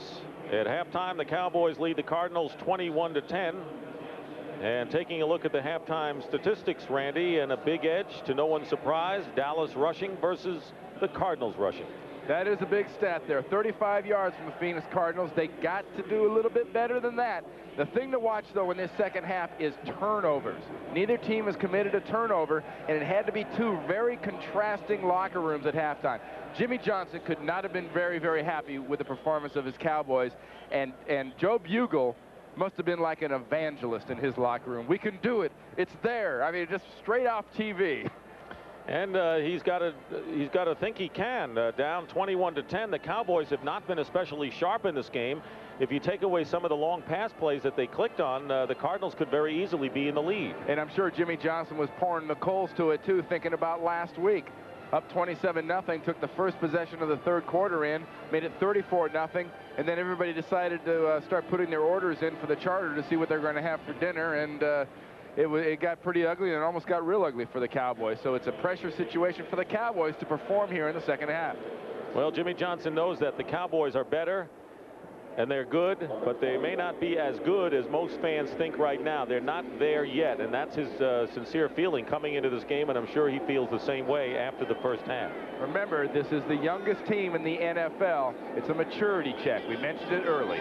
Lynn Elliott will kick off for the Cowboys. Johnny Bailey and Anthony Edwards are back deep for the Cardinals. And it's going to be Johnny Bailey at the 1-yard line. Bailey, who's one of the best at kickoff returns in this young year, is stopped by Larry Brown after a 28-yard return. So the Cardinals will go to work. Chris Chandler, who completed 11 of 20 for 139 yards and 1 touchdown pass. That to Randall Hill to tie the game at 7-7 at one point. And generally speaking, Chandler has gotten some very good pass protection from his offensive line. Remember, Rick Cunningham, the second-year player out of Texas A&M, is starting at right tackle, and Mark May is now starting over at left guard next to Louise Sharp. Ivory Lee Brown, who started the game, is in at running back again. First down at the 29-yard line. Johnny Johnson replaced him for most of the second quarter. Play action on first down, and Chandler's pass will be caught by Ricky Prohl, who steps out of bounds just short of midfield, and a pickup of 19 yards with Larry Brown defending. It's a good job by that Phoenix offense of executing that play action there, because that pass play took a long time to develop. Prohl came all the way over from the right side, crossed the field over to the left side to make that catch. Ricky Prohl, who came into the game with 7 receptions, that is his first catch of the game for the Cardinals. A good, sure-handed receiver from New Jersey, and it'll be a first down for the Cardinals on their 48-yard line. Chandler with a quick toss again to Prohl, who's hit immediately by Brown. Fumble and a loose ball, and let's see, the Cowboys recover. And that's the first turnover of the game. A classic job of catch and strip, because Ricky Prohl's going to get this ball. Then watch the arms being pulled back by Brown right there. I don't know. If this is replay, that isn't a fumble. That is another call that has gone against Phoenix, because there's no way that was a fumble. Jimmy Jones with the apparent recovery for the Cowboys. The Cardinals got the short end of what an apparent face guarding call against Brown in the end zone that would have been a touchdown or first and goal in the first half. Now the Cowboys have it first down on their 48-yard line. Aikman will go to the air on first down, and his pass is caught by Michael Irvin, and he is wrestled out of bounds by Lorenzo Lynch. But a first down, 13-yard pickup into Cardinal territory. And now's the time, if you're Fritz Sherman, the defensive coordinator for Phoenix, again, you're thinking this is a powerful offense. This is a dangerous offense with a lot of tools. I'm worried about Emmitt Smith. I don't want him running a lot against me, but I'm more worried about Alvin Harper and Irvin out there going the long way downtown for a touchdown. Emmitt Smith gained 94 yards in the first half. Irvin now with 4 catches in the game. First down on the 38-yard line. He's caught 2 scores.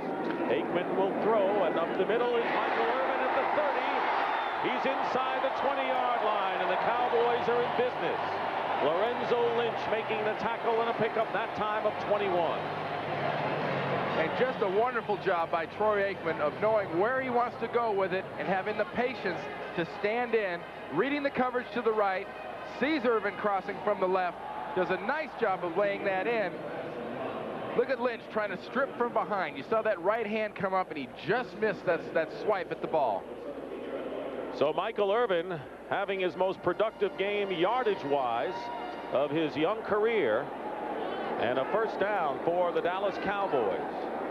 They're on the 17 of the Cardinals. Here is Emmitt Smith on the move and hit immediately. And the middle got stopped quickly by Tyrone Stowe, former Plan B from Pittsburgh, and a gain of only 1 for Smith. Emmitt Smith is a back that likes to bounce around and juke and move and make people commit, and that opens up gaps in defenses. Getting close to the 100-yard mark. He has gained 100 or more yards in his last 4 games here at Texas Stadium, and headed for another one. 2nd down and 9 for Dallas on the 16. 2 tight ends for Dallas. And Aikman's pass across the middle is in the air, incomplete, intended for Michael Irvin, and it was Aeneas Williams defending him on the crossing pattern. That throw was just a little bit off by Troy Aikman. He throws that high and left at the left shoulder of Michael Irvin. Watch him come in from the right side.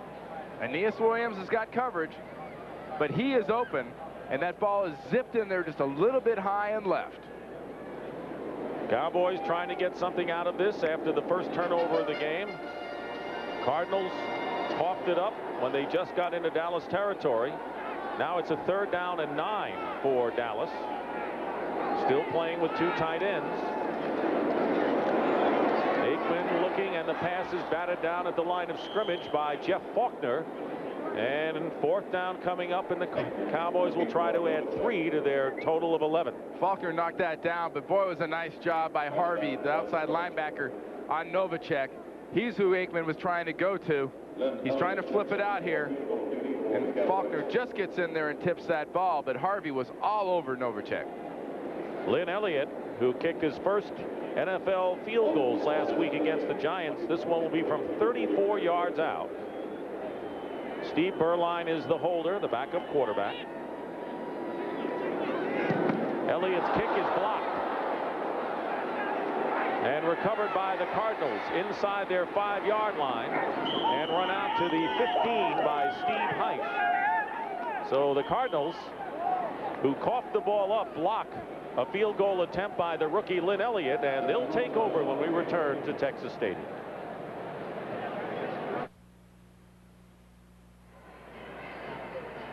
Nothing turns momentum around quicker than a big special teams play. Watch Eric Swan working against Newton here, get a block. Dallas has done this to the last 2 opponents, had big plays on special teams with blocks, and that big paw of Eric Swan's gets one now.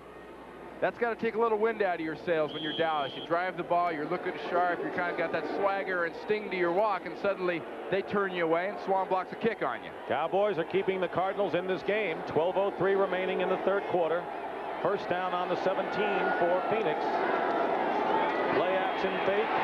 Chandler gets away from one rusher, and he flips it out of the backfield to Ivory Lee Brown, and the big running back has a first down beyond the 35-yard line, or on the 35. A gain of 18 yards with the rookie Robert Jones defending for Dallas. Nice job by Chandler doing an imitation of a Roman Gabriel kind of move. Big defensive lineman Jones burrowing down on him, gets his arms around him, and Chandler throws him off. Great job by Chandler keeping his poise. Changes in the Cardinal offensive line.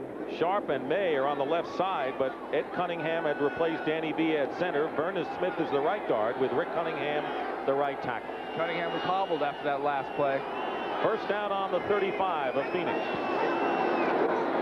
And on the draw play, Ivory Lee Brown, who burned up the World League, averaging nearly 5 yards a carry, picks up 5 right there, with Robert Jones making the tackle. Do wonders for the Cardinals' confidence offensively to get this running game going. Only 35 yards rushing in the first half. If they can start popping Ivory Lee Brown loose, big momentum builder. Why does he just call himself Ivory Brown? That'll make it a lot easier for us to speak. Second down and 5.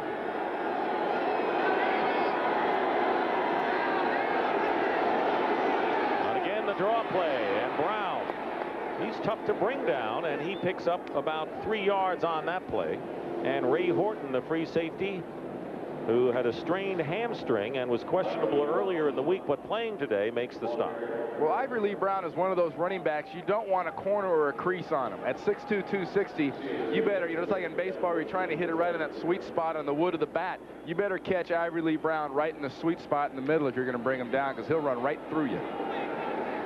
James Washington, who was shaken up in the first half, back in at strong safety for the Cowboys.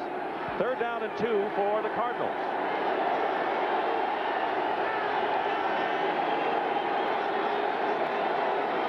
Chandler, couple of fakes, watch out, loose ball, Cowboys have it. Tony Tolbert forced the fumble, and it's recovered by Tony Casillas, and Dallas has the ball again. Chandler never saw Tolbert coming. Never saw him coming. That was a play that was designed to be gone and released within a couple of seconds. Chandler just held that ball too long and paid the price. And he is shaken up. The backup quarterback is Tony Sacca, the rookie from Penn State, and Chris Chandler is on the field shaken up. Well, you talk about that sweet spot on the baseball bat. This must have sounded like an aluminum bat home run in the College World Series right there. Biyaka. Woof. That had to hurt. One more time. Watch Tolbert working against Cunningham. That's not the lineman's fault. The quarterback steps up like that. The tackle has no idea, and Tolbert drives right through the quarterback. Tony Sacca, second-round draft choice, is the backup quarterback. The Cardinals this week signed Eric Wilhelm, the former Cincinnati Bengal. Mark Herman had been in for a tryout. Wilhelm is inactive for this game. Chandler gets up and walking off on his own power. Joe Bugle out to see that he's all right. Shaking the cobwebs off there. Been a rough year for Cardinal quarterbacks. Tim Rosenbaugh was injured in the first game, and then he suffered the shoulder separation in game 2, and he'll be out about 6 weeks or so. So the Cowboys will start from the Cardinal 34-yard line. They're trying to take advantage of another Phoenix turnover. They didn't the last time. And the handoff off the left side is Emmitt Smith. And a good gain for Smith. And he's very close to another first down and should be over the 100 mark with that run. And that was pure and simple, just bodies on the left side there. You had Tuanay and Newton working over there with Novacek in at tight end, and they just got their bodies on the Cardinal bodies and then enabled Smith to get that corner. So Emmitt Smith now has gone over the 100-yard mark in 6 of the last 8 games for the Cowboys. He has 104 yards, and it'll be a second down and less than a yard.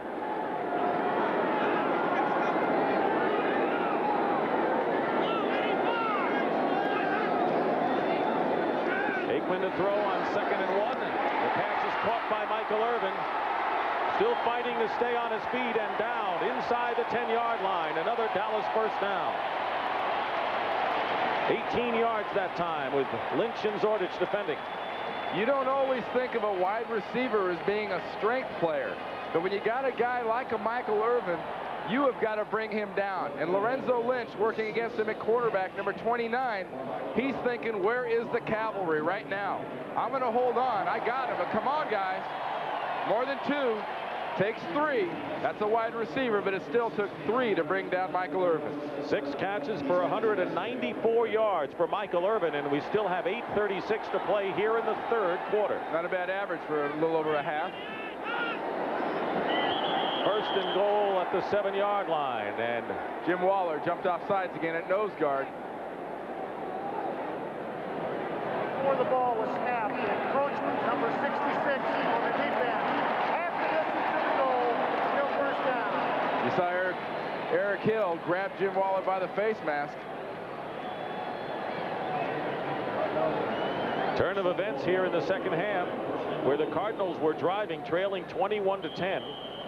and they fumbled near midfield. Dallas came in, and a field goal attempt was blocked.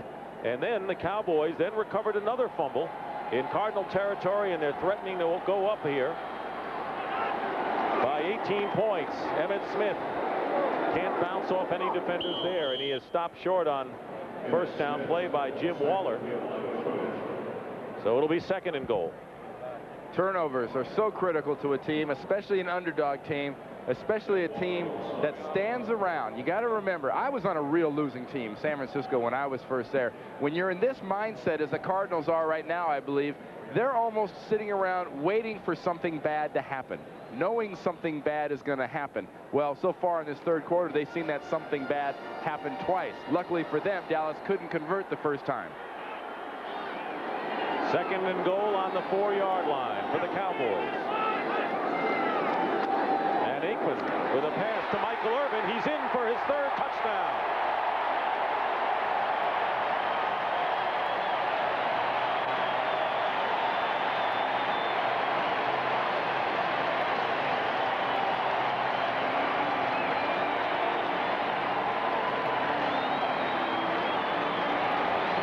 That's Michael Irvin in motion to the right of the screen. Not real complicated. Goes in motion, then runs a slant right behind the pick by Alfredo Roberts, number 87.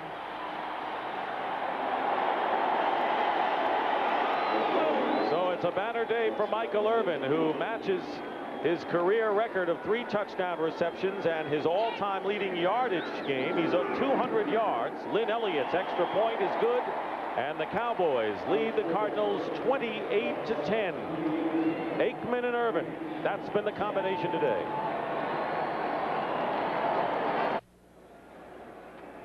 (28-10) Dallas, and Michael Irvin on the receiving end of 3 Troy Aikman touchdown passes. Has good reason to smile. He was a moment ago. Must be tired of smiling. Well, it's the 200 yards you can mention now. The all-time record is 336 by Flipper Anderson against New Orleans. If the Cowboys keep pouring it on, he could get it. Lynn Elliott kicking off. Johnny Bailey to return a yard in the end zone. Cowboys trying to go after the ball, but Bailey protecting it is tackled by Darren Woodson after a return of 23 yards. So we have 7:18 remaining in the third quarter. Chandler will go back to work when we come back.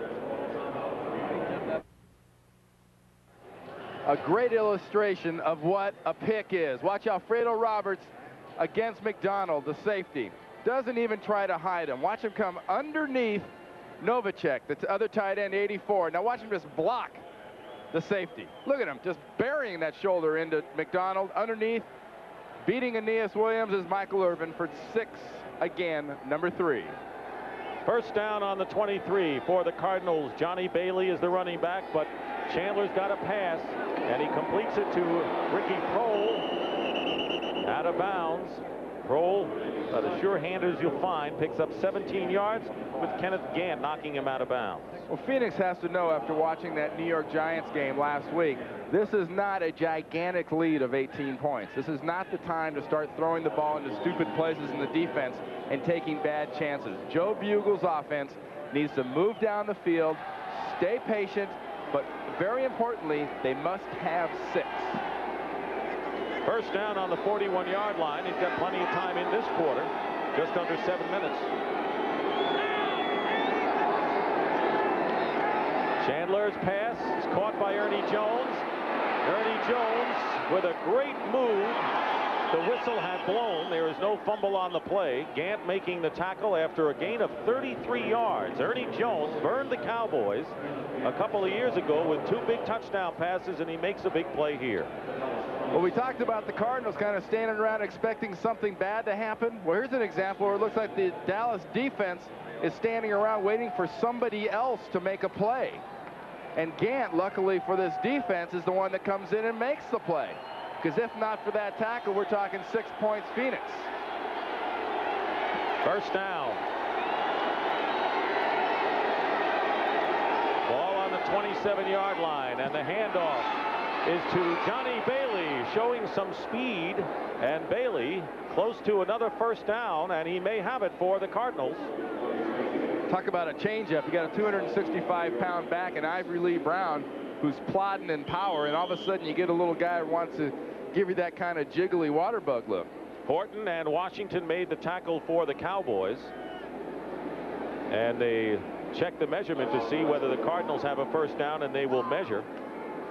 5:42 to go in the third quarter, and once again the Dallas Cowboys pass defense has been porous, allowing the Cardinals to move the ball up the field. You know, more than just being porous, they just seem extremely passive. It's not an attacking defense right now. Right now the Phoenix Cardinals are taking their offense to the defense. There is very little attack in this Dallas defense. And that's what the Giants were able to do, and they came back in the second half to fall short by 6.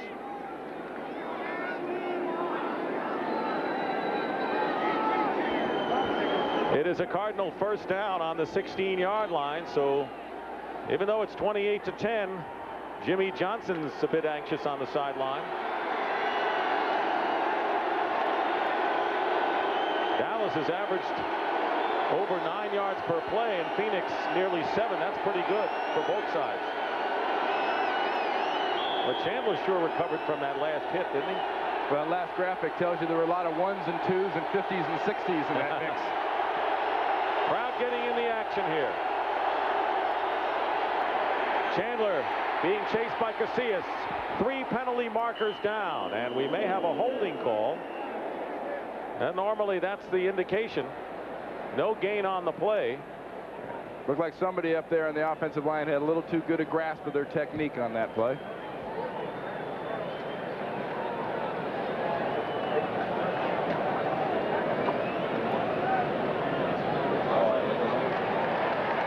There were 2 penalties against the Cardinals. They'll take the holding penalty, Cowboys, for sure. Chandler looks to the sky. Illegal motion, number 67 of the offense. That penalty is declined. Holding, number 67 of the offense. That penalty is 10 yards, still first down. Louis Sharp, a daily double from another former Bruin. Louis Sharp right here. Watch, first he moves, and then he holds. Moved a little bit. Haley gets by him. A little drag down on the back. That wasn't a full-fledged WWF kind of a wrestle down move, but you know. Who trained you guys to hold so much? It's not holding unless they call it, Dick. First and 20 at the 26-yard line. Passing offense. But Chris Chandler wants to get some of it back, and nearly intercepted by Gant, and he would have been off. The pass was intended for Ricky Prohl, and Gant very nearly had a pickoff and a score. And that was an example of a defensive back guessing. And I get the feeling right here that Phoenix is trying to make something happen. And when you try to make something happen, you force the ball into that kind of a place. There was no one between Gant and the goal line. That is the first incompletion by Chandler on this drive. He is 5 for 6 for 92 yards. Second down and 20.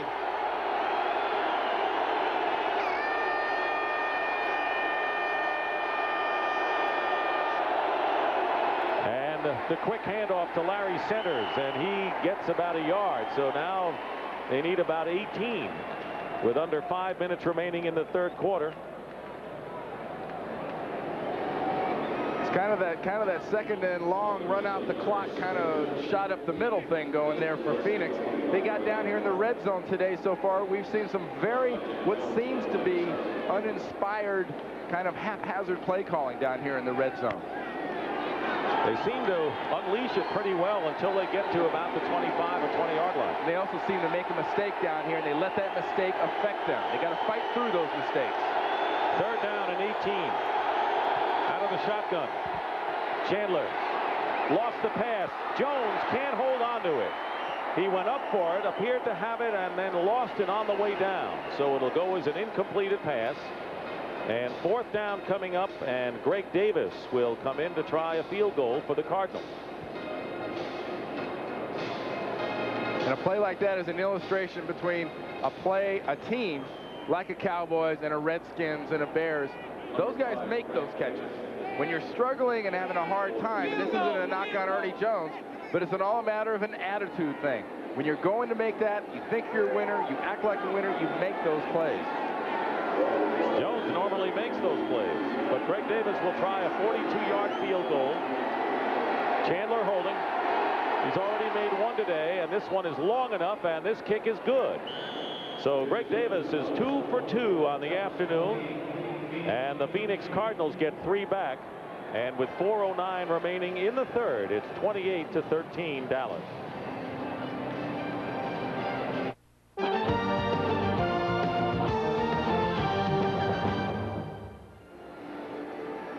Dick Stockton and Randy Cross back at Texas Stadium in Irving, Texas. The Cowboys lead cut to 28-13 with that much time remaining in the third quarter. Keep in mind that the Cardinals have now lost 8 in a row against NFC Eastern Division teams. That's not the kind of record you want to have in your own division, and trailing here, that could be 9 straight. And there's a team that might take a little bit of an advantage and also might have a little lightening up of their schedule if they were to realign in the NFL. To get out of that East, put Atlanta in the East, and let Phoenix start playing in the West. The West isn't exactly a picnic, but it's a lot less of a power crunch type of a division than the NFC West is. I'm sure Atlanta will go for that idea in a big way. Davis will kick off. And back deep, Kirvin Richards and Kenneth Gant. Sails into the end zone and will be down there for a touchback by Gant, and the Cowboys will begin from the 20-yard line. Well, next Saturday on CBS Sports, 2:30 Eastern Time, the pregame show, and then you'll see either the Mets and the Pirates or the Cubs and the Expos. The Pirates won today in extra innings. They had a 5-game lead over the Montreal Expos in the National League East coming into today's action. Pirates won in 13 innings, 3-2 over the Phillies. And the Mets beat Montreal, so it's now a 6-game lead for the Pirates. And they may be too hard to catch at this point. Cowboys with a first down on the 20. Kirvin Richards is the running back, and he gets the call, gets tripped up. Otherwise, he would have had a lot more. Gets 6 as it is, with Eric Hill making the tackle. This is a situation where the Dallas offense has to show a little moxie, has to show a little killer instinct, and really put things together here. You got a real kind of laissez-faire, relaxed attitude, kind of bored with it all, getting the impression from the Dallas team. They've got to get themselves fired up. 3.5 minutes remaining in the third quarter.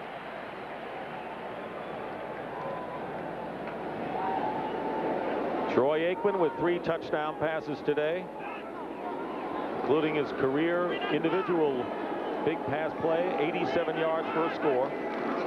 2nd down and 4. Richards trying the right side, and he doesn't get much. It was Jeff Faulkner who tripped him up that time, and that'll bring up 3rd down. And an injured Cardinal on the field momentarily is Freddie Joe Nunn. And Mark Stepnoski, who started his first game of '92 today at center, is down.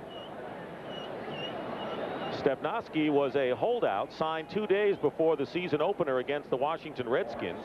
Frank Cornish, who had been the Plan B pickup from San Diego, had played center the last 2 weeks, and now Stepnoski, so important to the Cowboy offensive line, is injured. He is. A lot of it's got to do with an offensive line as a center is calling your signals, and there is a player who will be sorely missed if he does not come back for the Cowboys.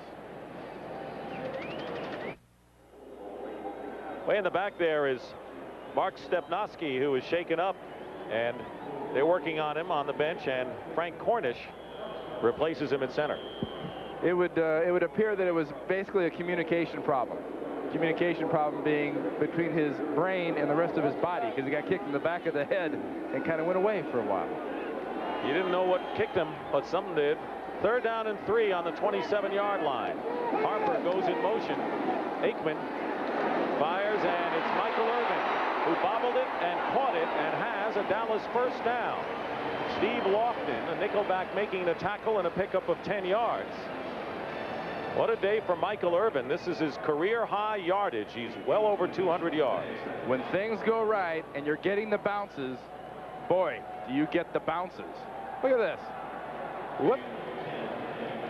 Well, he also has the luxury of the fact that there's nobody within 5 or 7 yards from him. And look at Troy Aikman standing in, waiting for his receiver to come all the way across. Ooh, that's kind of borderline by Swan. That ball was well away. And the give is to Kervin Richards, and bursts forward on first down and picks up 6 yards on the play. Well, we've been informed that Emmitt Smith has been removed from the game on a coach's decision, and more than likely it's that coach's decision he's joking with on the sideline, Jimmy Johnson.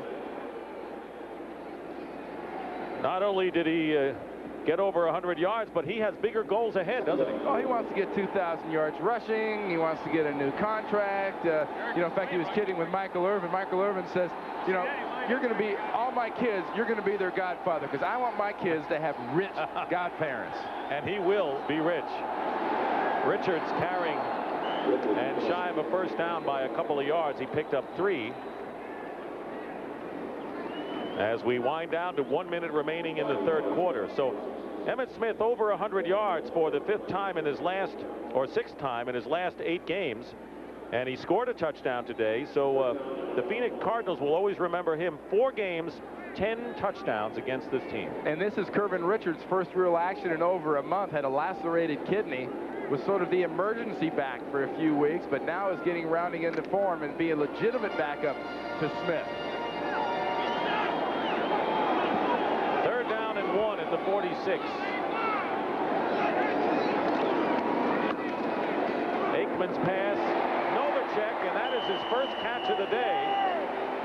Cowboys were saying that he was the slowest of the holdouts to round into shape, and that is the first reception by Jay Novacek today, the top receiver amongst tight ends last year and the year before. Jock Jones on the tackle. When you talk about the importance of communication and timing between a receiver and quarterbacks, what a great example there. A little out pattern, but that's got to be thrown just perfectly by the quarterback and the route run just perfectly by the tight end. They won't get another playoff before the gun. And that is the end of the third quarter with the score, the Cowboys 28 and the Cardinals 13. Our coverage will continue after this message from your local station. You're watching the NFL on CBS.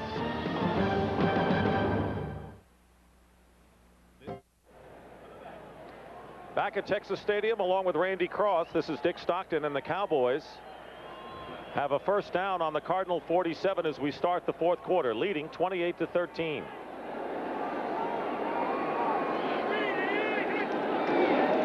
Troy Aikman, swing pass out to Kervin Richards.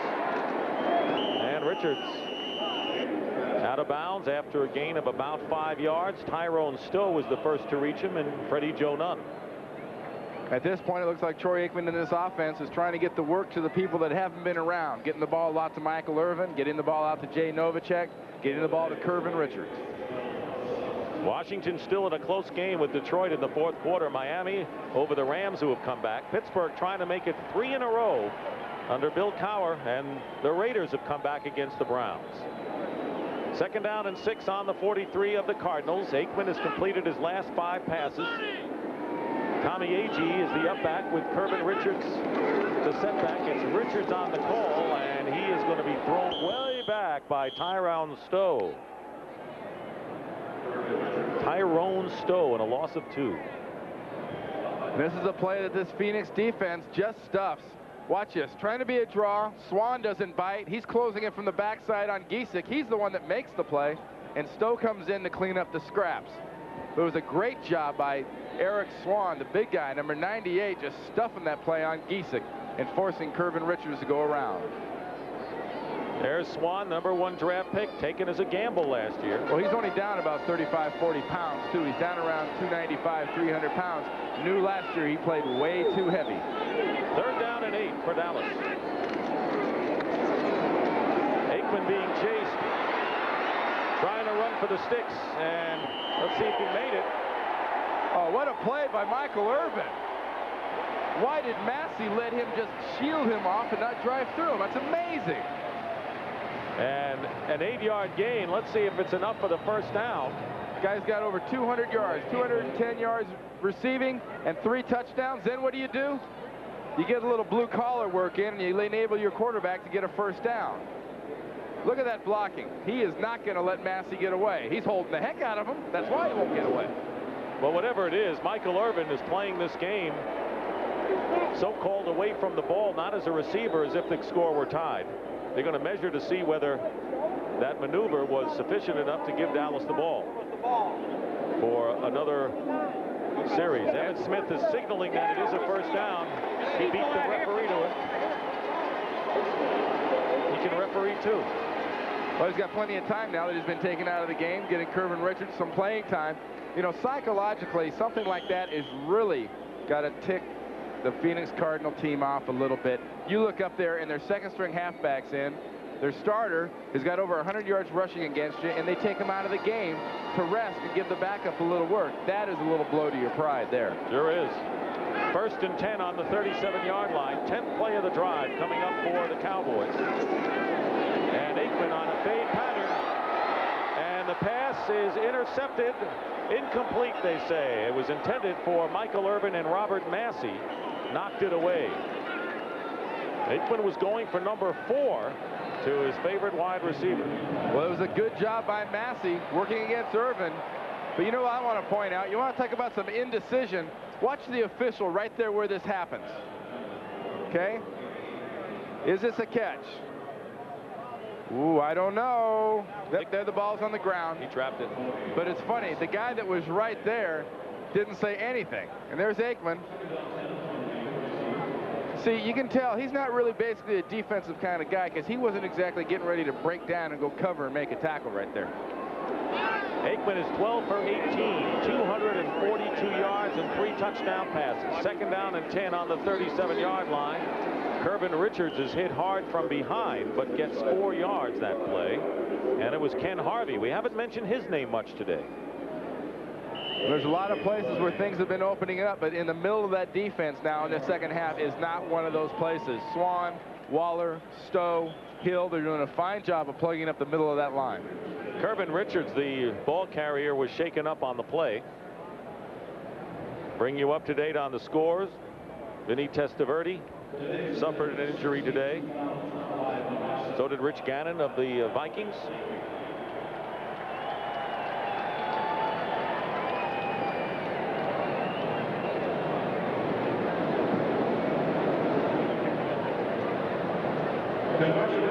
Richards was on injured reserve last year after being a 4th-round draft pick out of the University of Pittsburgh. And right now, for an update, let's check in with Greg Gumbel. Greg?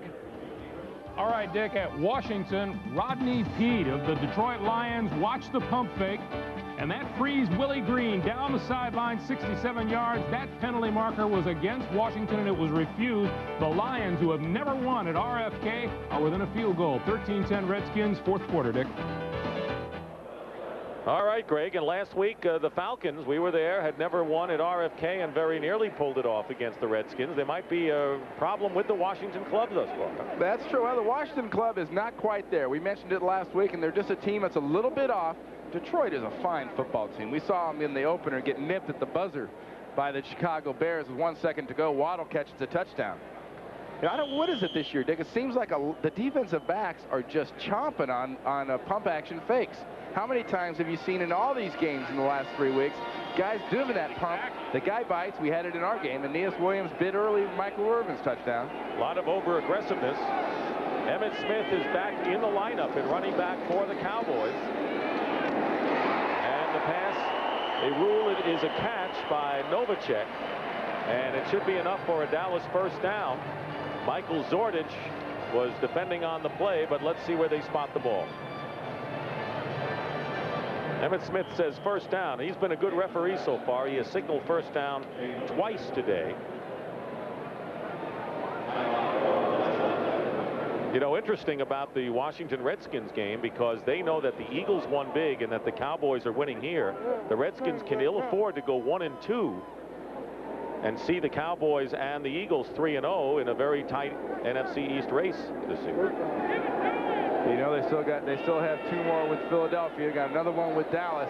You got to expect that game when these 2 teams, Dallas and the Redskins, meet. It's going to be a tough one back there in RFK. See Michael Irvin. See, he's getting into the act now. Irvin's going to do a little refereeing. Saw his guy Smith working on the sideline. Emmitt was doing his deal, so Michael's going to get in on the act. 12th play of the drive coming up with just about 12 minutes remaining in the 4th quarter. Dallas has held the ball for more than 6.5 minutes. They have a first down on the Cardinal 27. It's a plodding, methodical drive. And the give is to Emmitt Smith, who has over 100 yards already. He goes up the middle with Eric Hill dragging behind, and a gain of 4 yards. Emmitt Smith back in now. And the Dallas offense has just been running and dinking this whole drive so far. We have not seen, outside of that one play, going over the top on the fade to Michael Irvin. Emmitt Smith has gained 107 yards on 21 carries. And a touchdown, his 10th against this club. Cowboys have a 2nd and 5 on the 22. And on the reverse, Michael Irvin bobbled the ball, and he is being chased and thrown for a loss in the backfield by Robert Massey. So that was a little razzle-dazzle that backfired for the Cowboys, and a loss of 10 yards. Well, the Cowboys do a good job on the first exchange. That's between the quarterback and the running back. But this is the second exchange right here that did not work quite as well between Smith and Irvin. And you can't, in this league, give up that kind of time. Defenses are too fast and pursue too well. As a result, it'll be 3rd down and 14, 3rd and long from the 31-yard line. Cowboys lead 28-13 with plenty of time remaining in the 4th quarter. Kelvin Martin, the 3rd wideout for Dallas. And Aikman's pass up the middle, and that's Novacek, and it's a first down. Now they're getting their great receiving tight end in action. He has a 15-yard gain. Braxton covered. Well, we're seeing a good offense that's working on all cylinders. They're making things happen. And we're seeing a defense that I think, frankly, right now is just getting a little bit worn out and is not holding up to this kind of pressure that this Dallas offense is putting on them. This Dallas offense has turned into the NFC prototype type offense like the Redskins have always been. They're able to put incredible pressure on a defense, and Fritz Shermer's defense right now would appear just to be wearing down. That's where your offense has to have a little ball control and use up a lot of clock. Cardinals haven't done it today. Here's Emmitt Smith on first down. He goes right between a couple of defenders who collide and picks up 3 yards. Tackle that time made by Michael Bankston. Harvey and Zordich had Smith cornered.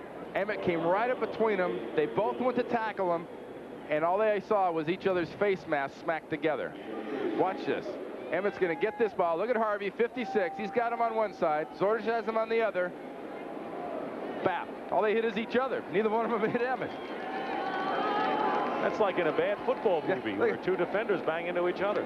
Zordich is kind of looking, you got the hands out like, I don't know. Harvey turns around, looks and goes, Mike. He goes, hey, don't look at me. But this is not a movie. This is the real thing. 2nd down and 7. Emmitt Smith gets tripped up, and maybe a yard is all. Using up the clock, Tyrone Stowe made the tackle on Emmitt Smith. And 8 minutes and 40 seconds remain in this 4th quarter. All the good teams will take the big early lead. Your club did it, the 49ers. Redskins did it last year, and then chew up the clock with ball control in the latter stage. Well, when you have a team that physically and realistically is still involved in the ball game, you get the ball and you just methodically and not really stylistically, but very boringly pound the ball down the field and take the play and take the fight out of them. If time of possession is oxygen, right now, Dallas is strangling Phoenix.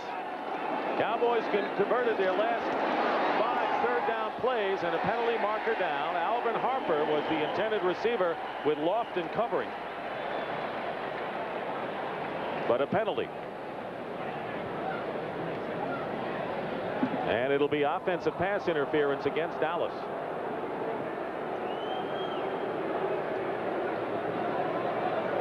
We saw earlier where Alfredo Roberts ran a little pick on McDonald. Pass interference, number 84. That penalty is declined. 4th down. Novacek interfered, and it's 4th down. And that invariably is when you get crossing patterns and things happening shallow in the defensive backfield like that is where a tight end just frankly ends up running over or into a linebacker. The official sees it and calls pass interference. Lynn Elliott had a 34-yard attempt blocked in the 3rd quarter. This will be a 29-yard field goal attempt with Steve Berline, the holder. And Elliott Elliott's kick this time is good. With just under 8 minutes remaining in the fourth quarter, the Dallas Cowboys have extended their lead to 31-13.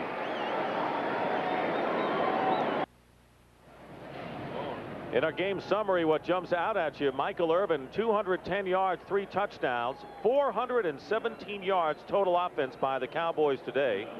And they're leading 31-13 and heading for their 3rd straight win of the year. And Emmitt Smith has had a big role as well. He is standing behind Tony Tolbert. To me, the biggest difference in the second half, Dick, has been those 2 Phoenix turnovers. Dallas has not turned over the ball. Dallas has not been particularly inspired offensively. They've just been methodical and done really what they had to do and nothing more. Lynn Elliott, who won the job in the final preseason game, rookie from Texas Tech, a free agent, will kick off for the Cowboys. Johnny Bailey is back there with Anthony Edwards. Bailey, number 20. And remember, these 2 teams have next week off. The NFC East is on a bye next week. Jimmy Johnson said, next week you have off. Make sure you don't take this Sunday off.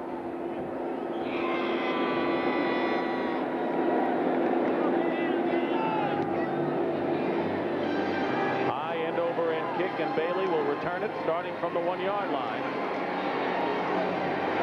Gant missed him. And Gant ended up with the tackle, as a matter of fact, with help from Kevin Smith, number 1 draft pick. So Chris Chandler will come out again, and will be back as well.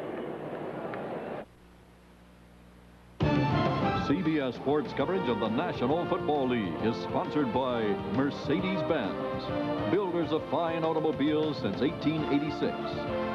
The people at Nike, who encourage you to just do it. And by Miller Reserve. Taste what barley does for beer. Cowboys 31, the Cardinals 13. The Cardinals have won only 5 of the last 25 games played here in Dallas, and they've got a long way to come with very little time to go, considering their margin. You know, Dick, we talked about that bye week next week here in the fourth week of the season coming up, and that was really the genesis of all this talk about Joe Bugel's job being in jeopardy, because that's sort of the catchphrase now. If you have a coach in trouble and he has a bye week coming up, people say, well, this is the time to do it. This is not the time to do it with Joe Bugel. You got to give this guy more of a chance, in my opinion. This is not a very strong organization, and they do not have that good a talent. That's a great point. I second that one. First down on the 19-yard line. Chandler dumps it off to Bailey. And Bailey, with a good nifty bit of running after the catch, better than a good bit of running, is pushed out of bounds at the 42-yard line by Larry Brown, and a gain of 23 yards. Robert Massey, the cornerback, a little difference of opinion there. You know, I agree with you. Next week, of course, the NFC East is off, but then look at these teams. Redskins, Giants on the road, never easy. New Orleans at home and at Philadelphia. And I'm not even talking about San Francisco the week after. So the Phoenix Cardinals really have their work cut out. And, you know, it's an organizational thing, and this has been an organization that has struggled for many years in 3 different cities. First and 10 at the 42-yard line. So it's not just one man's fault. Pass from Chandler is complete to Larry Centers, and the running back has another first down for the Cardinals into Cowboy territory, with Kenneth Gant making the stop.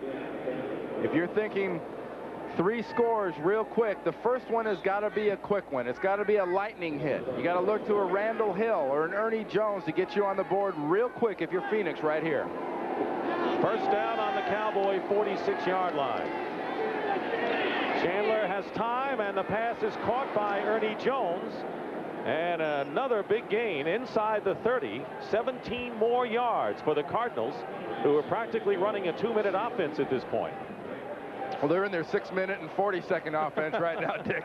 They need 3 scores, and they can't waste any more seconds than they have to offensively. Washington and Horton made the stop on the last play for Dallas. Under 6.5 minutes to play in the fourth quarter. First down on the 29. Chandler flips it to Bailey. And Bailey inside the 20-yard line will have another first down for the Cardinals. It was Godfrey Miles making the stop for Dallas, as the Cowboys use a lot of their reserves defensively, but a pickup of 12. And the thinking behind that for the Phoenix Cardinals is they know, they just watched the Dallas Cowboys run 11 minutes and 11 seconds off of the clock in that last drive. They have the urgency because they know they must score now and hope the defense can stop them 3 and out. On the 17-yard line, first down, and the pass is almost intercepted and should have been. Kevin Smith, the number 17 pick out of Texas A&M, had it in his hand. Well, the rookie from A&M gets a face full of Wilson. He's thinking right now, I got family at the game. I've got family watching on TV. I've got it. I had it. Right in the face, down through his arms, between his legs, and down. Ernie Jones was the intended receiver. So that'll bring up second down from the 17. Smith is a good example of that real talent-rich backup positions they have here in Dallas. Chandler dumps it off to Larry Centers. Centers on the run to the 5-yard line and inside the 5 for another Cardinal first down. Clock is running, 5:35 to go. That gain was good for 14 yards. Making the tackle was James Washington. Keep in mind that the Cowboys acquired safety Thomas Everett from the Pittsburgh Steelers for a number 5 draft pick next year. And here's his play again, just a little flip. Center sees the blitz, sees the pressure, turns around, gets the ball. Phoenix has brought in all 4 of their tight ends here. First and goal on the 3-yard line. And the give is to Ivory Lee Brown, still on his feet. And Brown fights his way to the 1-yard line. Well, he'd rather run around than run through. Robert Jones brought him down finally. Well, we mentioned the 4 tight ends are in. And for Phoenix, it's Walter Reeves, number 89, Willie Wright, number 80. You got Butch Roll, number 82, and Derek Ware, number 85. Roll's caught a couple passes, but none of those tight ends is what you would consider a threat of being a pass receiver. Dallas is thinking run the whole way when they see those guys in the game. Mark May was shaken up. He, of course, a Plan B pickup from San Diego, and, of course, well known by Joe Bugel, who coached him as one of the Hogs in Washington, and moved from this game from right tackle to left guard, and he is shaken up on the play.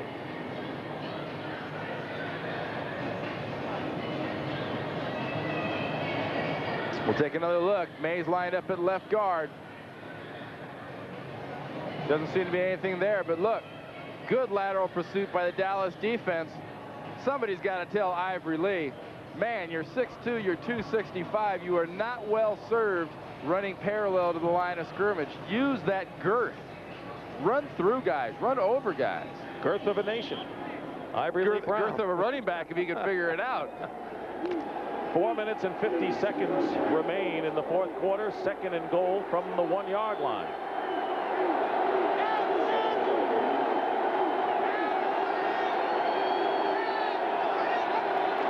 They go to Ivory Lee Brown, and he'll score a touchdown.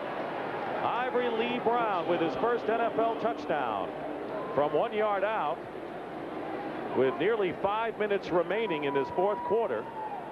And it is now 28-19. Now, does he get his shoulders ever turned away from the end zone? No way. And you think Ken Norton wants to step up there and put his face right in the middle of those legs? Another no way. One more time. Shortest distance between 2 points for a running back is straight ahead. 31-19 is the score, and Greg Davis will try to bring the Cardinals again to within 11 points, and he does. So it's 31-20 with 4:47 remaining.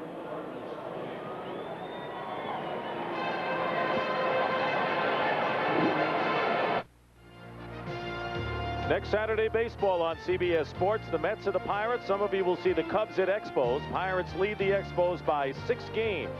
And on Sunday, NFL action begins with the NFL Today at 12:30. Some of you will see Atlanta at Chicago or the Minnesota Vikings against the Cincinnati Bengals. So the Cardinals got far in a hurry, 81 yards in just 3 minutes and 11 seconds. Cowboys are playing for an onside kick attempt, and here it is. It's got to be an onside. It's loose. And the Cardinals may have it. We'll wait for the official call. We have not gotten the official call yet. Looks like Dexter Davis, 21, has got that ball. Cardinals do have it. The Cardinals, trailing 31-20, have recovered an onside kick with 4:43 remaining. Well, they're up in the onside kick formation. The Cowboys are. Isn't this a surprise? They're going to try an onside. Can they catch it? Brown can't. Novacek couldn't get it, and Derek Davis falls right on it. So here comes Chris Chandler back on for the Cardinals, who this half has completed 10 of 13 passes for 171 yards. So with Rosenbaugh out, no one can blame what Chandler has done replacing him. Good job by Chandler. Good job by that line pass blocking, because these Cowboys want to come after the quarterback. Out of the shotgun, first down at midfield for Phoenix.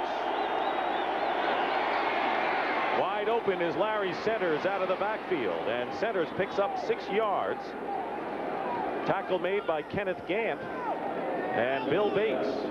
Maybe Phoenix is onto something here, Dick. Maybe they need to run their entire offense in the Cincinnati Bengal kind of no-huddle Sam White's looking offense, because they've run it very effectively here in the fourth quarter. And the Cardinals, as the Cowboys, have all 3 of their timeouts remaining. Second down and 4. Chandler's pass is caught by Ricky Prohl, who stops the clock and goes out of bounds. It'll be a Cardinal first down to the 35-yard line. Now Randall Hill and James Washington going at each other in the backfield. Looks like they want to start a little fight.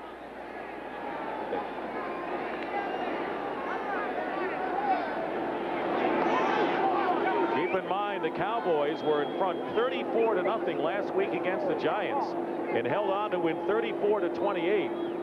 They were up 31-13. The Cardinals have only scored 1 touchdown since that point, but they're threatening again with 4:09 remaining. We're again seeing a Dallas defense that seems to be standing around waiting for somebody else to make something happen. Phoenix has been successful passing.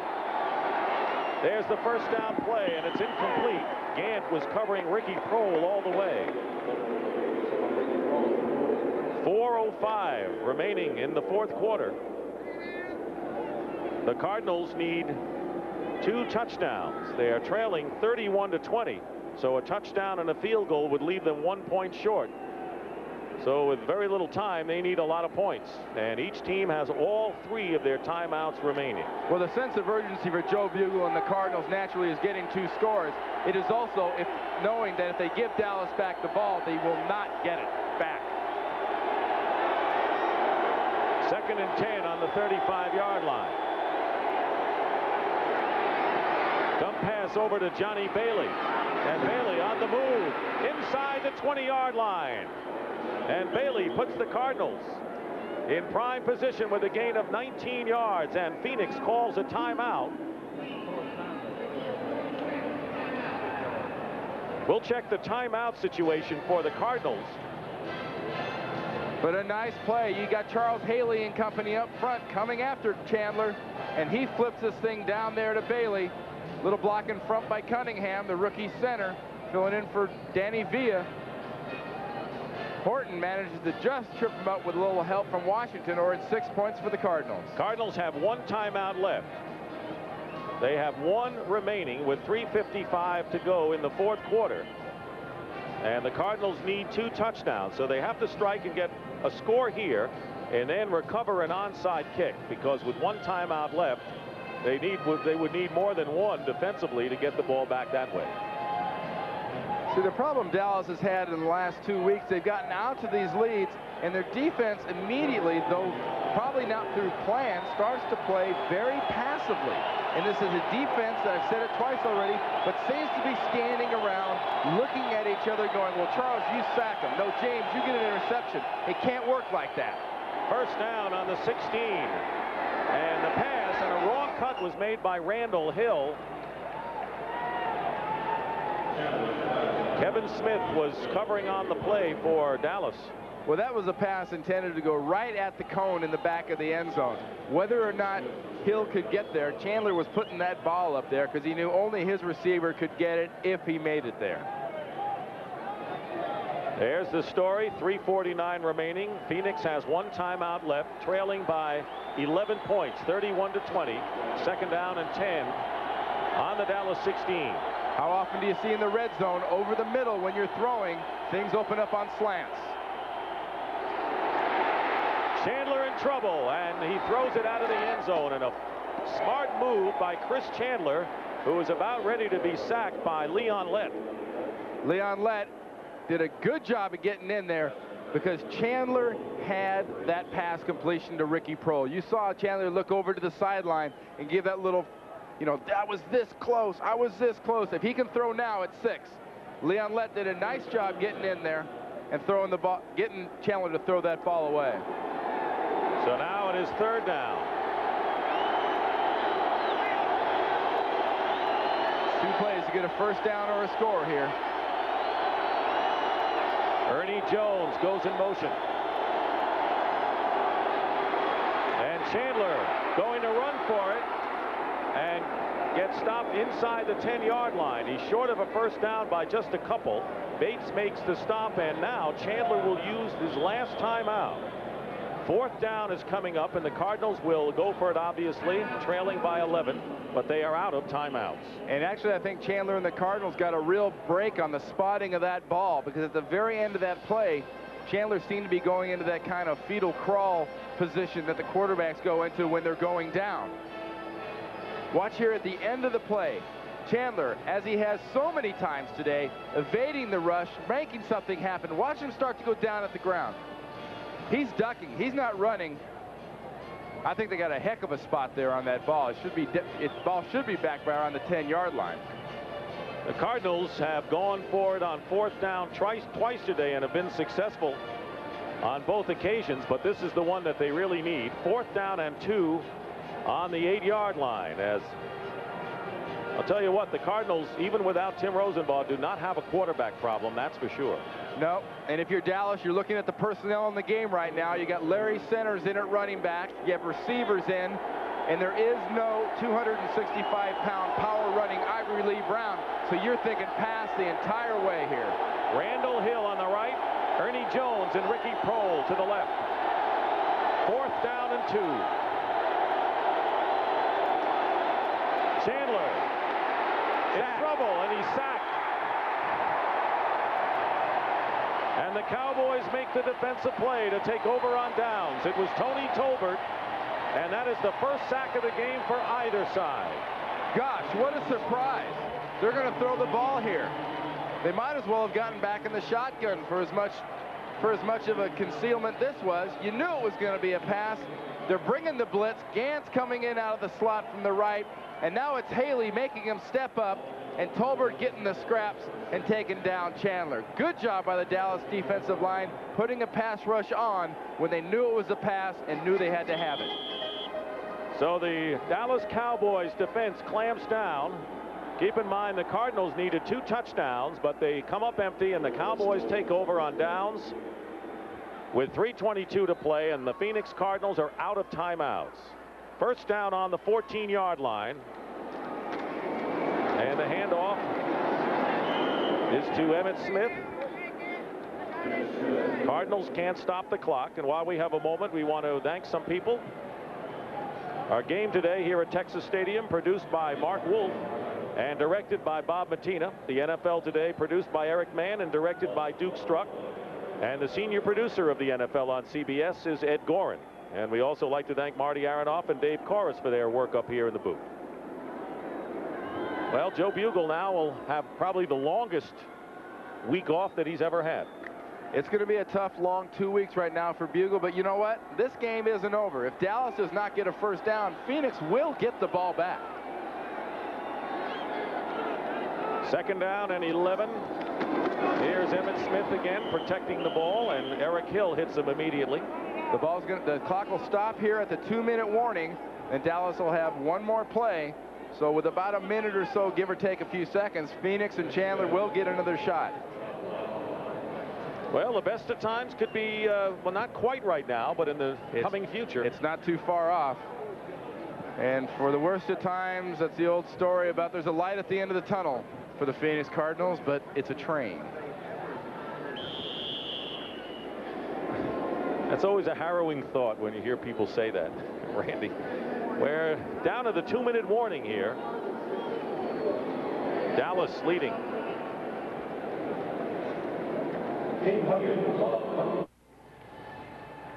Tonight on CBS begins with 60 Minutes. If you think the abortion issue has turned angry, ugly, and violent, wait until you see what the environmental issue has turned into. Tonight on 60 Minutes, followed by Murder, She Wrote and the CBS Sunday movie Terror on Track 9, starring Richard Crenna and Joan Van Ark. That's all tonight on CBS.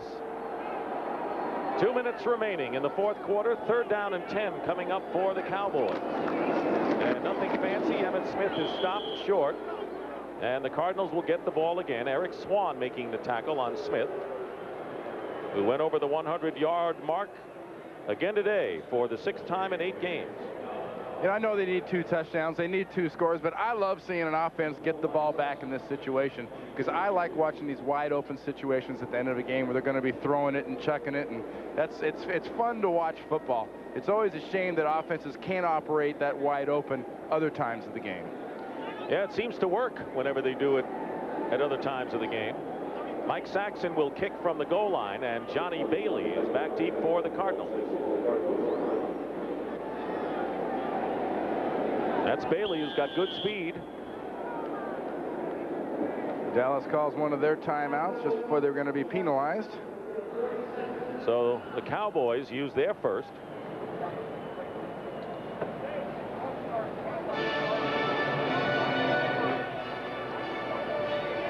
Jimmy Johnson's Cowboys have had good success when they have faced backup quarterbacks. Last year they won 6 out of 7. They lost to Jim McMahon when the Eagles came in here, then won 6 in a row. So they have not let the reserve quarterbacks beat them, and it could be 7-1 after this game. Well, this could almost be qualified as a moral victory for Joe Bugel and the Phoenix Cardinals. They hung close against a team that was strong, that did look awful good on paper coming into this game. They kept it tight. They played hard. But what Joe Bugel and this team needs is not moral victories. They need a W. That's what they say about losing teams. They play well enough to lose. They lose the close ones.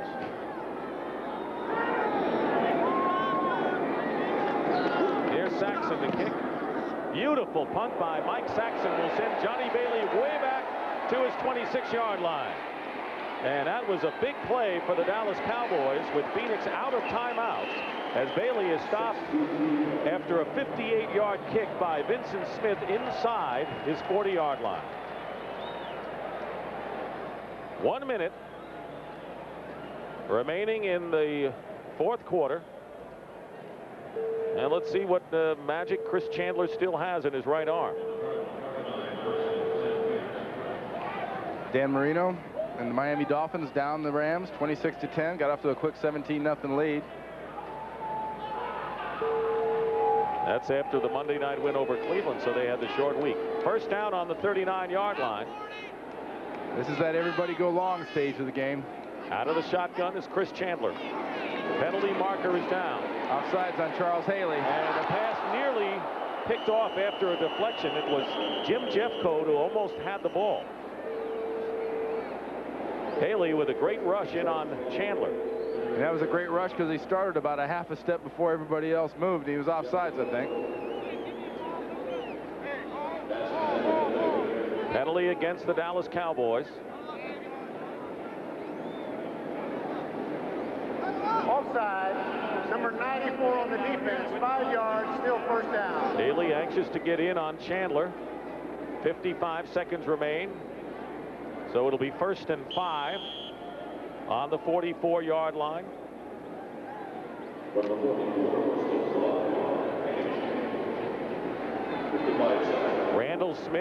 Randall Hill, I should say, out to the left. Pass over the middle to Centers. Larry Centers gets into Dallas territory and has enough for the first down. But the Cardinals out of timeouts. Clock continues to run after the gain of 9. Darren Woodson making the tackle. But some big days for the Dallas Cowboy offensive performers. Emmitt Smith with 112 yards today. Michael Irvin with 210 yards and 3 touchdowns. Chandler's pass is caught by Johnny Johnson over the middle, and he's got the first down of the 35 of Dallas. It was Bill Bates that time. Troy Aikman, 14 of 21, 263 yards and 3 scores. All of them to Michael Irvin. And this could be the last play. Chandler's pass is caught by Larry Centers, and that'll do it. So the Dallas Cowboys have won their 8th straight regular season game, the longest streak in the NFL, and the Cardinals have dropped their 11th in a row, also the longest in the league, as Dallas goes to 3-0 for the first time since 1983. Final score 31-20 Dallas.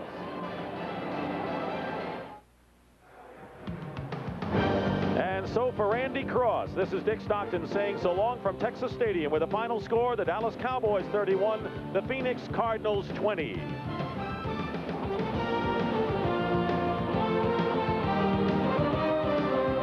You've been watching CBS Sports coverage of the National Football League. A big day for the Cowboy big offensive performers, Emmitt Smith and Michael Irvin. Dallas goes 3-0.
The Silver Star Network presents.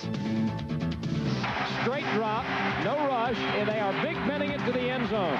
This will be a prayer up in the air, and it might be caught. It's a touchdown. It's a touchdown. Oh, Big Ben struck midnight. 34. This is the Cowboys post-game show.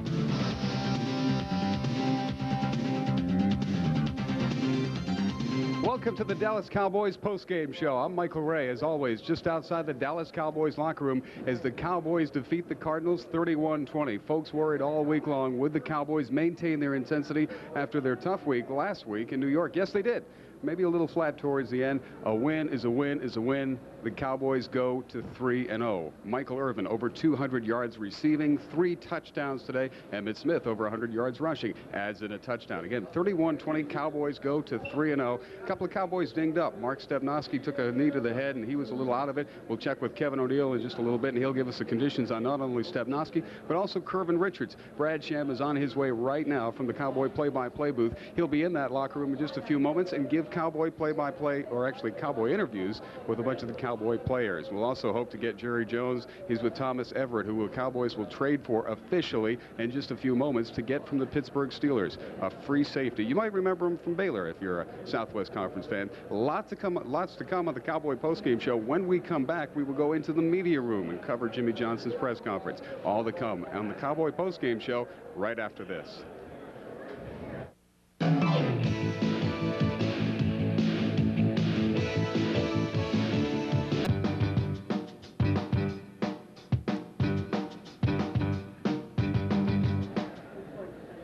Welcome back to the Dallas Cowboys postgame show. I'm joined by Jerry Jones, and you have a friend with you. Would you like to introduce him to our audience? Well, Michael, I want to introduce him to a new Dallas Cowboy, Thomas Everett, and we're glad to have him on this team. And he signed just a minute ago. Had to wait until after the ball game, but we're glad to have him on the team. And we were just in the dressing room. They played their hearts out, didn't they, Thomas? They sure did, and I'm happy to be a part of this winning atmosphere here. Well, it's funny because when Charles Haley came on board, everybody talked about him maybe being the last piece in the puzzle, and now it looks like, Thomas, we have an extra piece, and that may well be you to send this team to the Super Bowl. Well, I'm looking forward to it, and I'm looking forward to get to work and start getting back into that football shape, and it won't take long for me. Now, what's great here is that, of course, he lives 2 blocks from Valley Ranch out there, and I know all of our fans are proud to have him here. He had a great career at Baylor, and he's going to do the same thing with the Cowboys.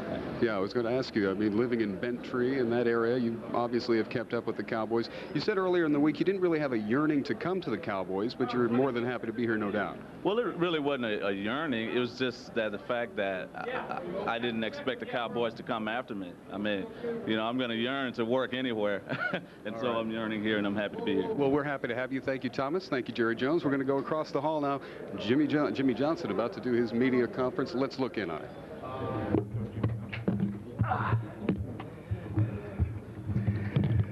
Well, we're happy to be 3-0. It seems like Phoenix always gives us a problem. Back when we first got here, when we thought we were going to win, they beat us, and in the last few years we've struggled. At times the score doesn't always look like we struggle, but they really match up well against us, and they really give us problems. And they deserve some credit. I thought their quarterback, I thought Chandler hung in there and made some plays. We felt like we were rushing him pretty good, and we're hanging on him. But he was throwing completions, and they made plays against us. You know, just as you start feeling good about yourself or start feeling good about a phase, that's when you had little problems. And normally the kicking game is ours, and normally we're going to win the kicking game, and we're going to think that we're going to win the kicking game every time we go out. But the kicking game gave us some problems today with the kickoff returns, and once Kelvin, the sun was in his eyes and couldn't get the punt, and then we had a blocked field goal, and we're better than that in the kicking game. Now, part of it's due to their talent. Johnny Bailey's an outstanding returner, and I said all week long I was scared to death of Bailey. But happy 3-0. Our guys came through, and we made some plays. I told Michael Irvin he had a big day. He had 3 touchdown receptions, had over a couple hundred yards, had a fumbled reverse, and he had a busted lip. He ran right by me when we scored there toward the end, and he knocked my headset right up in my mouth and busted my lip. It's a good thing he scored those 3 touchdowns. Any questions? Were you having any flashbacks from last week? Oh, no. In this league, as young as our football team is, I saw something the other day. We got the youngest team in the National Football League. As young as our team is, hey, every week's a new week. There's no telling what's going to happen. I don't care who the opponent is. I don't care if we're on the road or at home. Every week's a new week with this bunch. What about some of the injuries? I think we should be all right. Alexander Wright twisted his knee a little bit. Kervin Richards just got knocked in the head. Stepnoski got knocked in the head. But they all should be okay. Talk a little bit more about the acquisition of Thomas Everett, what he'll mean.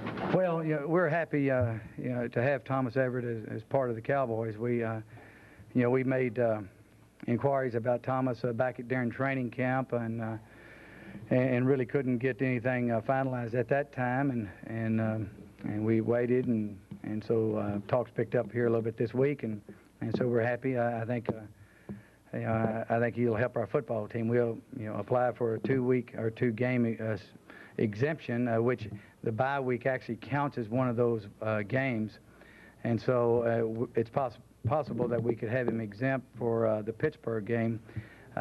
We'll make a decision at that time whether or not he'll be ready to play. We just have to watch him work in the next couple of weeks. Talk a little about your defense today. Well, our defense came up with a couple of big plays. I think Tony Tolbert not only getting the sack at the end of the game, but the sack earlier on and causing the fumble. I thought there was two very big plays. I thought we were able to hold up on the running game. They had too many seams in their passing game. I thought they did a good job with their passing game. Coach, are you concerned at all that your secondary gave up as many yards as it did? No, I'd be concerned if I was 0-3 or 1-2. I'm not concerned. We're 3-0. I mean, a lot of the yards, we had the lead at the end. We weren't going to blitz them. And we gave up yards last week with a big lead. But we were trying to eat up the clock there the last couple of series. Sets up a big showdown, Coach. I don't know who we play this week.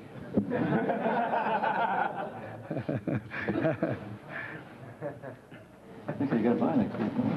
Talking about offensive weapons, over an 11-minute drive, that's quite unusual in the NFL. Well, you know, we made plays. We were able to run the football, and we were, you know, picking up first downs. A couple of times we picked them up just by a few inches, and being able to execute offensively and protect the quarterback, you know, we're able to do that. We made a couple of key receptions, and Novacek made a couple of key receptions. And of course, Emmett running the football always gives you an opportunity to move the chains. Did you hope to keep Emmett out, Jimmy, for the rest of the game? No. In fact, I told Emmett when I put Curvin in there, I said, hey, you know, this is not for the game.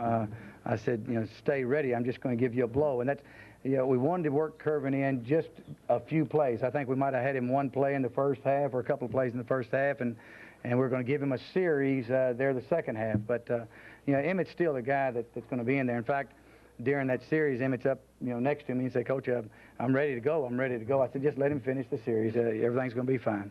And he finished the series.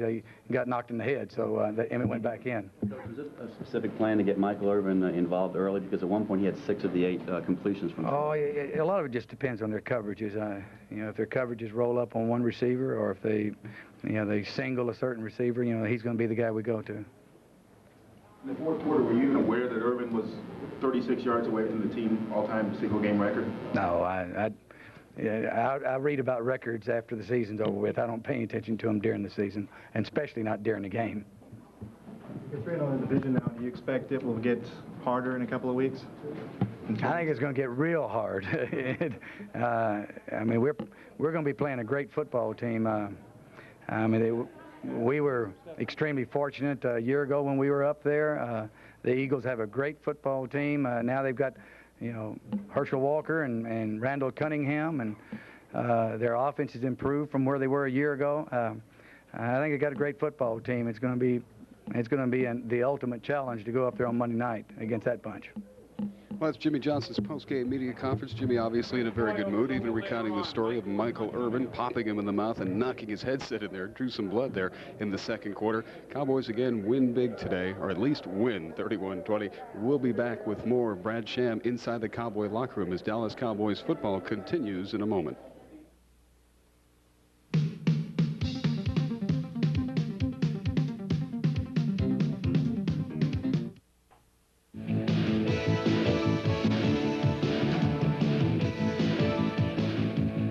Brad Sham back in the Cowboys locker room after the Cowboys pushed their record to 3-0 and beat the Phoenix Cardinals. Our star of the game today is Michael Irvin, who receives a $400 gift certificate from Village Jewelers and Diamond Cutters, the loose diamond specialist. I got to tell all the writers, wait, hanging on every second for a quote. I got to read the commercial plugs first, fellas. Sorry. Village Jewelers has 4 area stores and a fine selection of ring watches and more. And our star of the game also receives a $200 gift certificate from Rochester Big and Tall, the premier clothier for big and tall men.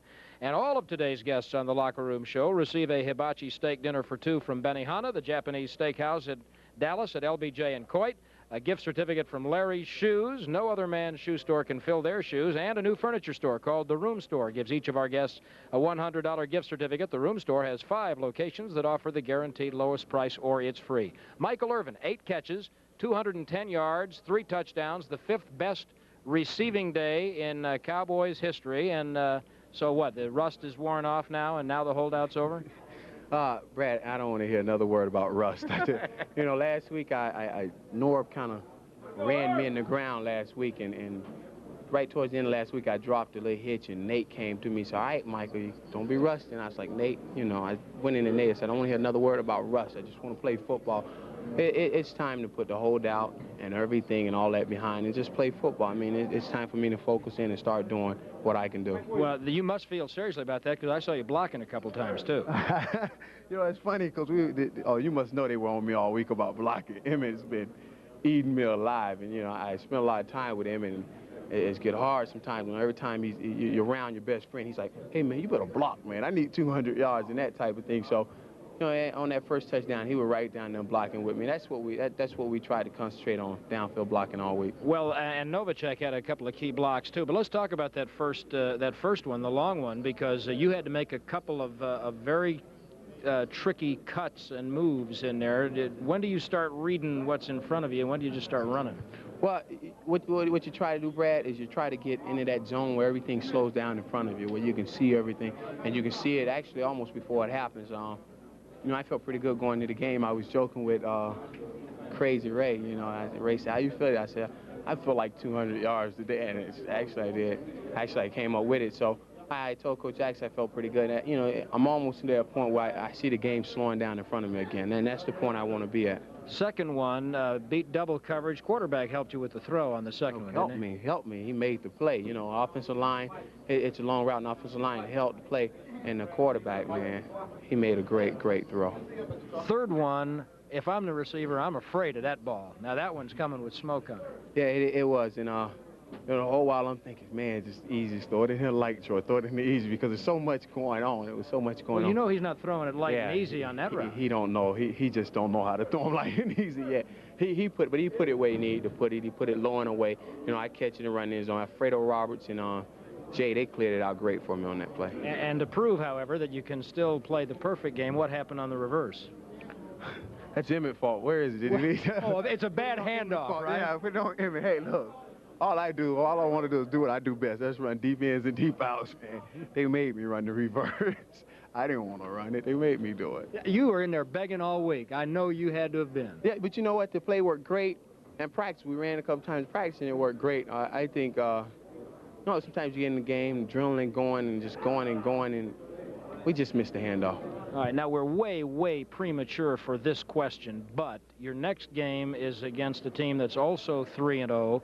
And before you went there to play them last year, you saw them play the Oilers, and you were quaking a little, and it wound up being a good game for your team. But what's the relative position of these teams to one another compared to last year? Well, you know, Brad, the thing is, when I think about the Philadelphia game right now, it's a Monday night game.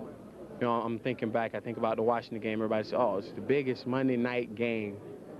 One of the biggest Monday night games ever. We got more cameras than anybody. Both teams are 3-0 now. It'll be a nice setting, don't you think? It'll be a nice setting. Big day. It'll be nice. I'm anxious to wait. I wish we didn't even have the bye, to tell you the truth. Big day today for Michael Irvin, our star of the game, with 8 catches for 210 yards, 3 touchdowns. Congratulations. Thanks, Brad. Thanks, Brad. Dallas Cowboys football will continue in a moment.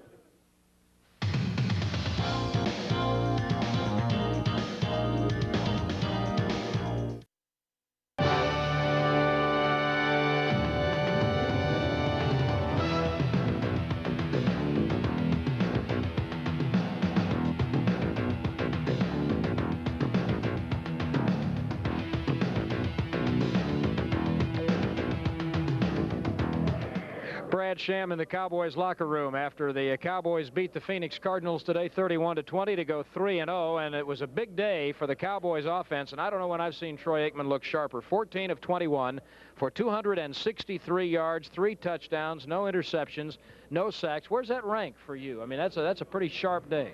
Well, it really was. You know, Michael did a great job as far as getting open, and I was just able to get the ball to the guys, you know, really, and not trying to be humble in any regard. Norv did a great job of calling the plays, doing the things in order to get those guys open, and my job was a little bit easy, and it makes it a little nice when Mike catches the first ball you throw and races up the sidelines. Of course, that shows on the stats as an 80-some-yard touchdown, and Mike did all the work. Yeah, but, of course, you knew that play was breaking when you let the ball go, right? Oh, yeah, I knew that he had a step on that guy, but it really was. The offensive line did a great job in terms of protecting me all day long. I thought they did a good job of allowing Emmett to run the football, even late in the ball game when it was obvious everybody knew that we were going to run. Everybody really just did a nice job offensively. The second touchdown to Irvin was one for a guy who, by some reputation, has trouble putting touch on a deep ball. Was not a bad pass. So you want to talk about that one? Well, it was a route that we really hadn't even worked on much in practice. We threw it a couple times last year. Failed to connect on it, and then this year we came into the game thinking that we might have a shot at getting it. Michael really did a great job of selling the route and then getting up top. The safety was coming over the top, so I couldn't keep him into the middle of the field where we'd normally like to throw that particular ball, and I had to bring him back outside, and he did a nice job adjusting to it. Now, in the third touchdown to Michael, and I told him, if I'm the receiver on that play, I'm afraid of that pass, the way that ball's coming. I mean, do you have any concern about how hard you can throw it in short yardage like that in tight quarters? Well, normally the closer you get down in there, you have to throw it a little bit harder than what you do when you're out in the middle of the field, just because everything shortens down and the time of reaction for the defense is a lot shorter. So that's another play that we just put in a couple weeks ago. Just been working on it occasionally, thinking that it might cause a play for us. And Mike did a great job of selling and coming back in. I thought he had a guy kept barreling down on him. I was trying to keep it low to where that he could catch the ball and protect himself and possibly have a chance to score. And Alfredo Roberts, I don't know if y'all saw it on the replay, but Alfredo Roberts did a nice job of really running over the guy that was supposed to be covering Mike. Now, on the reverse, which you asked me not to ask you about, I have to bring it up because we were wondering, and maybe I should be asking Norv Turner this, but you're out there lead blocking, and I know you're out there looking for somebody to hit. And I don't know if I want my quarterback out there doing that with a 28-13 lead or whatever it was then. Did you lobby for that play or what? No, it came in, and actually, I thought it was a pretty good call at the time. There's little chance of me getting hurt on the play. I mean, I'm going to try to go low on a guy, or if I am able to get out on a corner, I'm going to try to stay up high with him. But when I came around, I came off on Harvey, and didn't. Oh, good. Well, I didn't hit him up high. I came down low, didn't get him on the ground, but I was expecting Mike to be on my tail, which he normally is when we practice on that. And I thought he was around the corner, and then I turned around and he's got a 10-yard loss. I still don't know what happened on the play. I assume he fumbled it. I don't know. Yeah, he fumbled it. Okay, yeah. thanks. All right. Happy to help. So this is the first time in a non-strike game that the Cowboys have scored 30 or more points 2 games in a row since '86. And at that time, it was like 4 or 5 games in a row, and they were leading the league in points and offense. How close are you getting now to where you think this offense is going to be in terms of being in sync? Are we still not in sync? I mean, to where you think it's going to be. I think it's fine, but you're the ones who keep saying it's not going to be. Well, you know, the defense we're playing has a little bit to do with how well we do offensively. You're sure touchy sometimes. Well, you know, I've been hearing about it. You know, when you guys going to get in sync, and I think that we've done a pretty good job. I mean, we can probably get better, sure, but there are going to be games where we don't do quite as well as what we're doing, and that's the one thing about this league, as you well know, Brad, and I'm not picking on you, but you know, each week you never know how things are going to come up. But the one thing about it is everybody's got a role offensively in order for us to be successful, and the offensive line's got to be able to block and get holes for Emmett and be able to keep them off of me, and I've got to be able to get the ball to the right guys, and the receivers have got to get open. So so far I'm real proud of the fact that everybody within the offense has done what they've been asked to do, and that's why we've been able to move the football. Okay, we now know it officially. The Cowboys offense is in sync. Our thanks to Troy Aikman. Dallas Cowboys football will continue in a moment.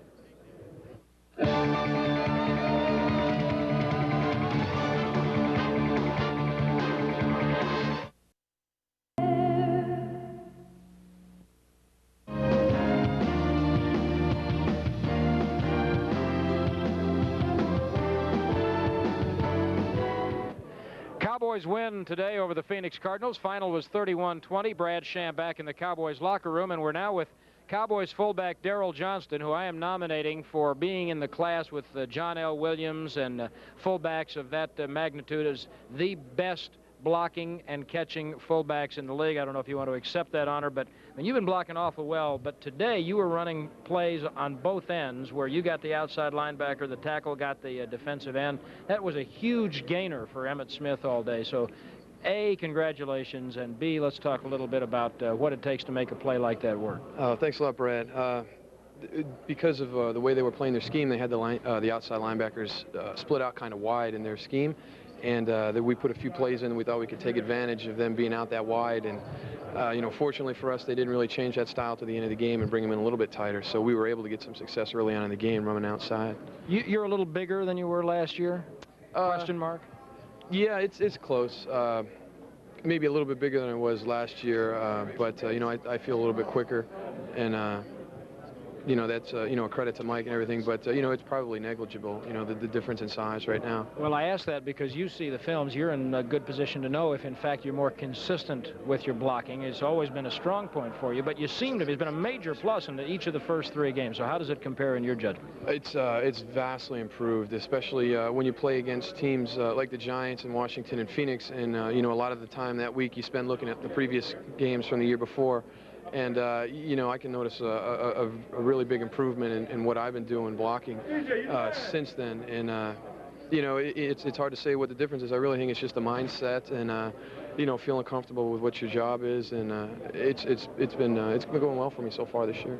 You had a chance. I'm looking for the offensive stats here. 3 carries for 7 yards today, and you thought you had pay dirt, didn't you? Yeah, I was surprised to hear the call at the 2-yard line, and not surprised to see him jump into the Bear defense. So he had a shot at it and didn't take advantage of it, and that kind of hurt. But as long as we get in, it really doesn't matter who it is. Of course, you also had carries on consecutive plays at another point in the game. So is this now ground Darrell? Is that what we're saying here? I don't know. It'd be nice. 3 carries, that's 3 times as many as I've had in the first 2 games. So the average is slipping a little bit, but the carries are going up, which is nice. So. Can you handle mentally, your ego handle the role of a blocking fullback? I mean, obviously that's what's going to be your role, but no one comes out of college saying, gee, I'd like to be another guard, and maybe carry it 3 times a game. Have you settled into that? Yeah, I've never had an ego problem at all. I've never done anything to have a big ego. So for me, it's very easy to accept the role of a blocker. And, when you got a guy like Emmett and, what he does for you when you do your job, the gifts he gave us after last year and, just the thanks he gives you after each and every game, it kind of makes the job a little bit easier. You did get one of those Rolexes then? I sure did. He was kind enough to give me one. Do you get to go to the offensive line meetings? I've been asking Tony if I could sit in now and then because, starting to drift out of the passing game, and so I figure I might as well go and sit with the linemen and learn what's going on in the blocking schemes. All right, a big game for Darrell Johnston today. Thanks, we appreciate it. Thank you, Brad. Cowboys beat the Phoenix Cardinals today. Dallas Cowboys football will continue in a moment.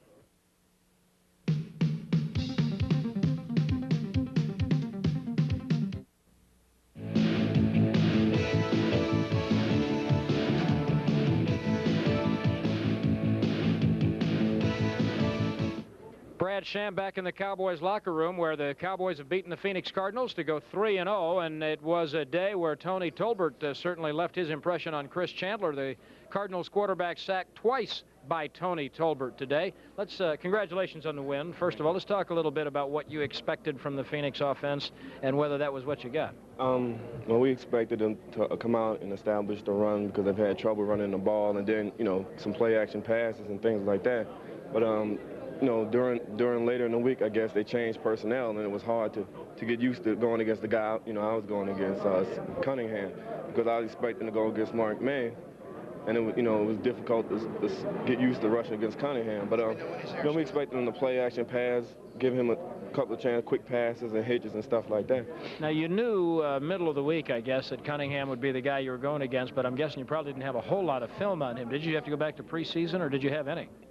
We had to go back to preseason, and to be honest, I didn't find out that he was going to start until Saturday afternoon or Saturday morning sometime. But we went back to the preseason game, Seattle and Chicago, and tried to get as much on him as possible. Now, I know you also have a couple of members of your coaching staff who were with Rick Cunningham at Texas A&M. In a case like that, do they come to you or you go to them and say, give me a book on this guy?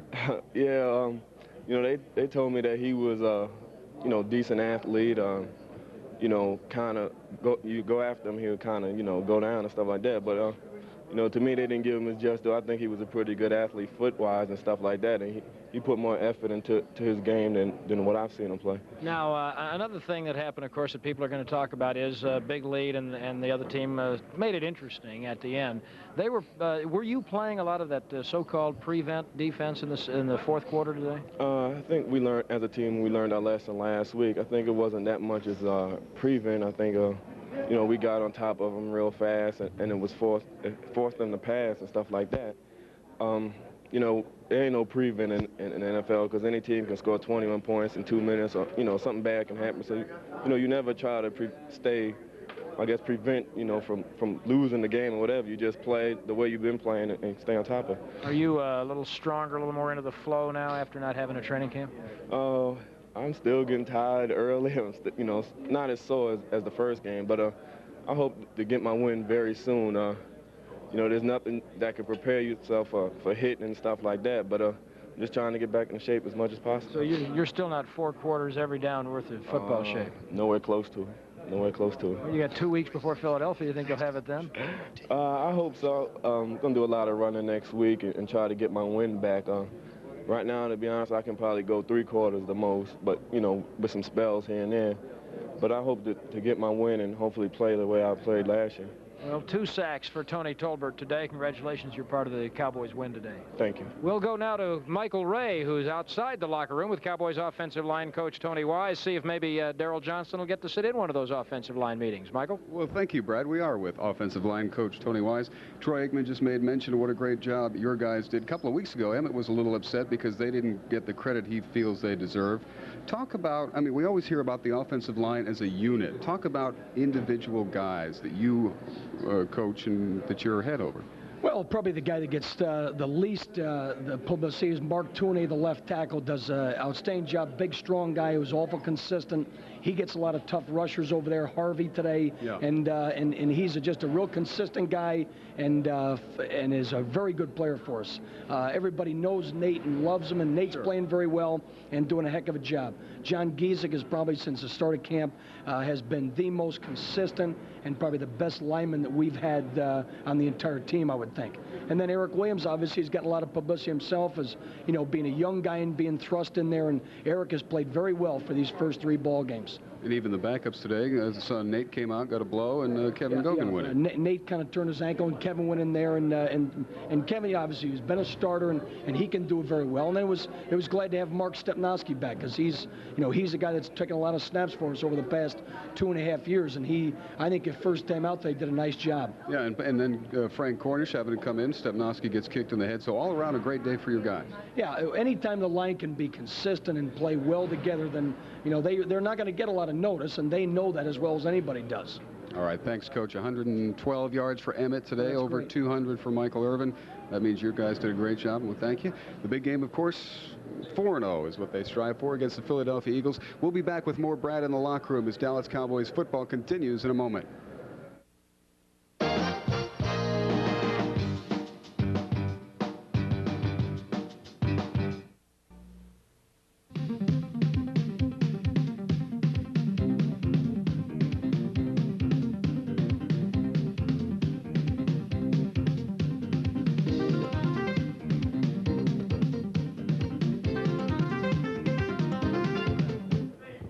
Brad Sham back in the Cowboys locker room after a 31-20 win over the Phoenix Cardinals today, and a couple of the Warriors did go down from time to time. We visit with Cowboys trainer Kevin O'Neill. Mark Stepnoski first kicked in the head. Did he know where he was? No, he still pretty fuzzy even at the end of the ball game, trying to piece some things back together, even events back to when he came in a couple weeks ago. So he's a little blurry yet, and he's going to spend some time with some friends tonight, and we'll be checking on him. I don't think it's going to be anything problematic or long term, but he had a pretty good concussion going for him. That was because I saw Dr. Zamorano holding his arm walking off the field. I thought maybe he'd done something to his shoulder, but that wasn't. No, that was just to stabilize him because he was a little dizzy. Well, that's a big bunch of dizzy right there. All right. Nate Newton left with an ankle. What's that story? Nate didn't really leave with any significant problems. Nate's been nursing a sore right knee, and we spelled him a little bit with Kevin Gogan late in the game. That's something we planned and talked about doing throughout the week. I don't think there's any surprises there. I don't think there's any big significant change in his condition. What else? We've got Kervin Richards. He took another shot on those same ribs. That's the same area that he had during the training camp where we had some problems and had to hold him out before. Don't know that we've got anything significant going there, but we felt the conservative and proper thing to do once he got that blow was to take him out of there. He did that. Alexander Wright re-aggravated a knee problem he's had for maybe a week or so. Again, I don't think it's a critical thing in terms of him being able to come back and participate next week. Something we'll take a hard look at tomorrow. What's the nature of that injury? Do you know? Is it cartilage, or are you sure? From where the pain is and what he's talking about, I think more than anything else, it's a pretty good bruise to the bone. It's a possibility in the same area that he's got a little bit of a ligament sprain, but it really hasn't demonstrated itself that way so far, watching it over the last several days. So I really think we're dealing with a bad bruise more than anything else, and hopefully that thing will calm down. Ray Horton's hamstring come through the game all right? Talked to him after the game. He felt real good about it. He said he really didn't have any problems, didn't feel anything with it, and got through quite well with that. Real pleased to get Russell back in the lineup tonight and get some quality time with him. A little longer than what I wanted as far as getting back off that toe, but it's worked out, and he's doing better with it, and that's pleasing from our standpoint. Now, he did seem a little hobbled still. Was he, or was he just taking care of it when he left the field a couple of times? Looked like he had a good limp. Well, he was in a pretty unique shoe. Tom Rafferty brought him a shoe from ages gone by. It's got a double steel plate sewn in the bottom of it, which really prevents some hyperextension, pushing that toe far enough back where any more damage or problem can be caused with it. So the shoe's heavy, and in addition to that, yeah, it's stiff, so you don't get the normal push-off when you run. So you might have seen a guy that you thought was hobbled. I saw a guy that I saw wearing a double steel plated shoe that was getting around pretty well. Well, I like your perspective a little better. It's a little more well-informed. Thank you very much, Kevin O'Neill. Okay, thank you. Cowboys trainer after the Cowboys beat the Cardinals today, and Dallas Cowboys football will continue in a moment.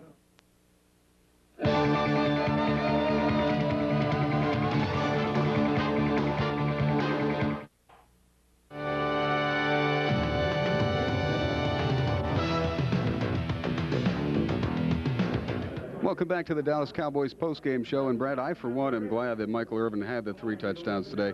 Early in the first half against the Giants last week, before he scored his first touchdown of the season, he was actually pouting a little bit. He's just walking around. He's not the same guy when he's not getting in the end zone. Yeah, well, he is certainly a different guy when he is getting in the end zone. That's absolutely sure. I'm kind of glad that he dropped the reverse, because otherwise, he'd have been bouncing off the walls in here. And another 40 yards or so, and he would have had the biggest day a Cowboy receiver ever had. I thought Michael Irvin last year had as good a year, if not better, than any receiver I'd ever been around or seen, because of some of the individual plays that he made and some of the timing that he used to make those plays. That is to say, when he did it. Man, I thought we saw that today. That run on the first one of the game, that was an unbelievable run, and I don't know if you can make a more difficult catch than he did on the third one. I mean, I thought he played like an all-pro today. And Jay Novacek should get a lot of credit. I believe you, during the interview with Michael, mentioned that. But his blocking was so beautiful on that, and then Michael played off the block beautifully as well. Novacek is a little underrated as a blocker, especially, I think, in the open field. All right, so they go to 3-0. I mean, who'd have thunk it? Here we go. We are latched on and ready. 2 weeks from now, don't forget to join us then, because, of course, the off week next week, and then, of course, the big game, 2 4-0 teams meet. Hope you join us for the Cowboys postgame show again in 2 weeks as the Dallas Cowboys take on the Philadelphia Eagles at Veterans Stadium. This has been the Dallas Cowboy postgame show. Join us next week right here on 21 and only KTXA.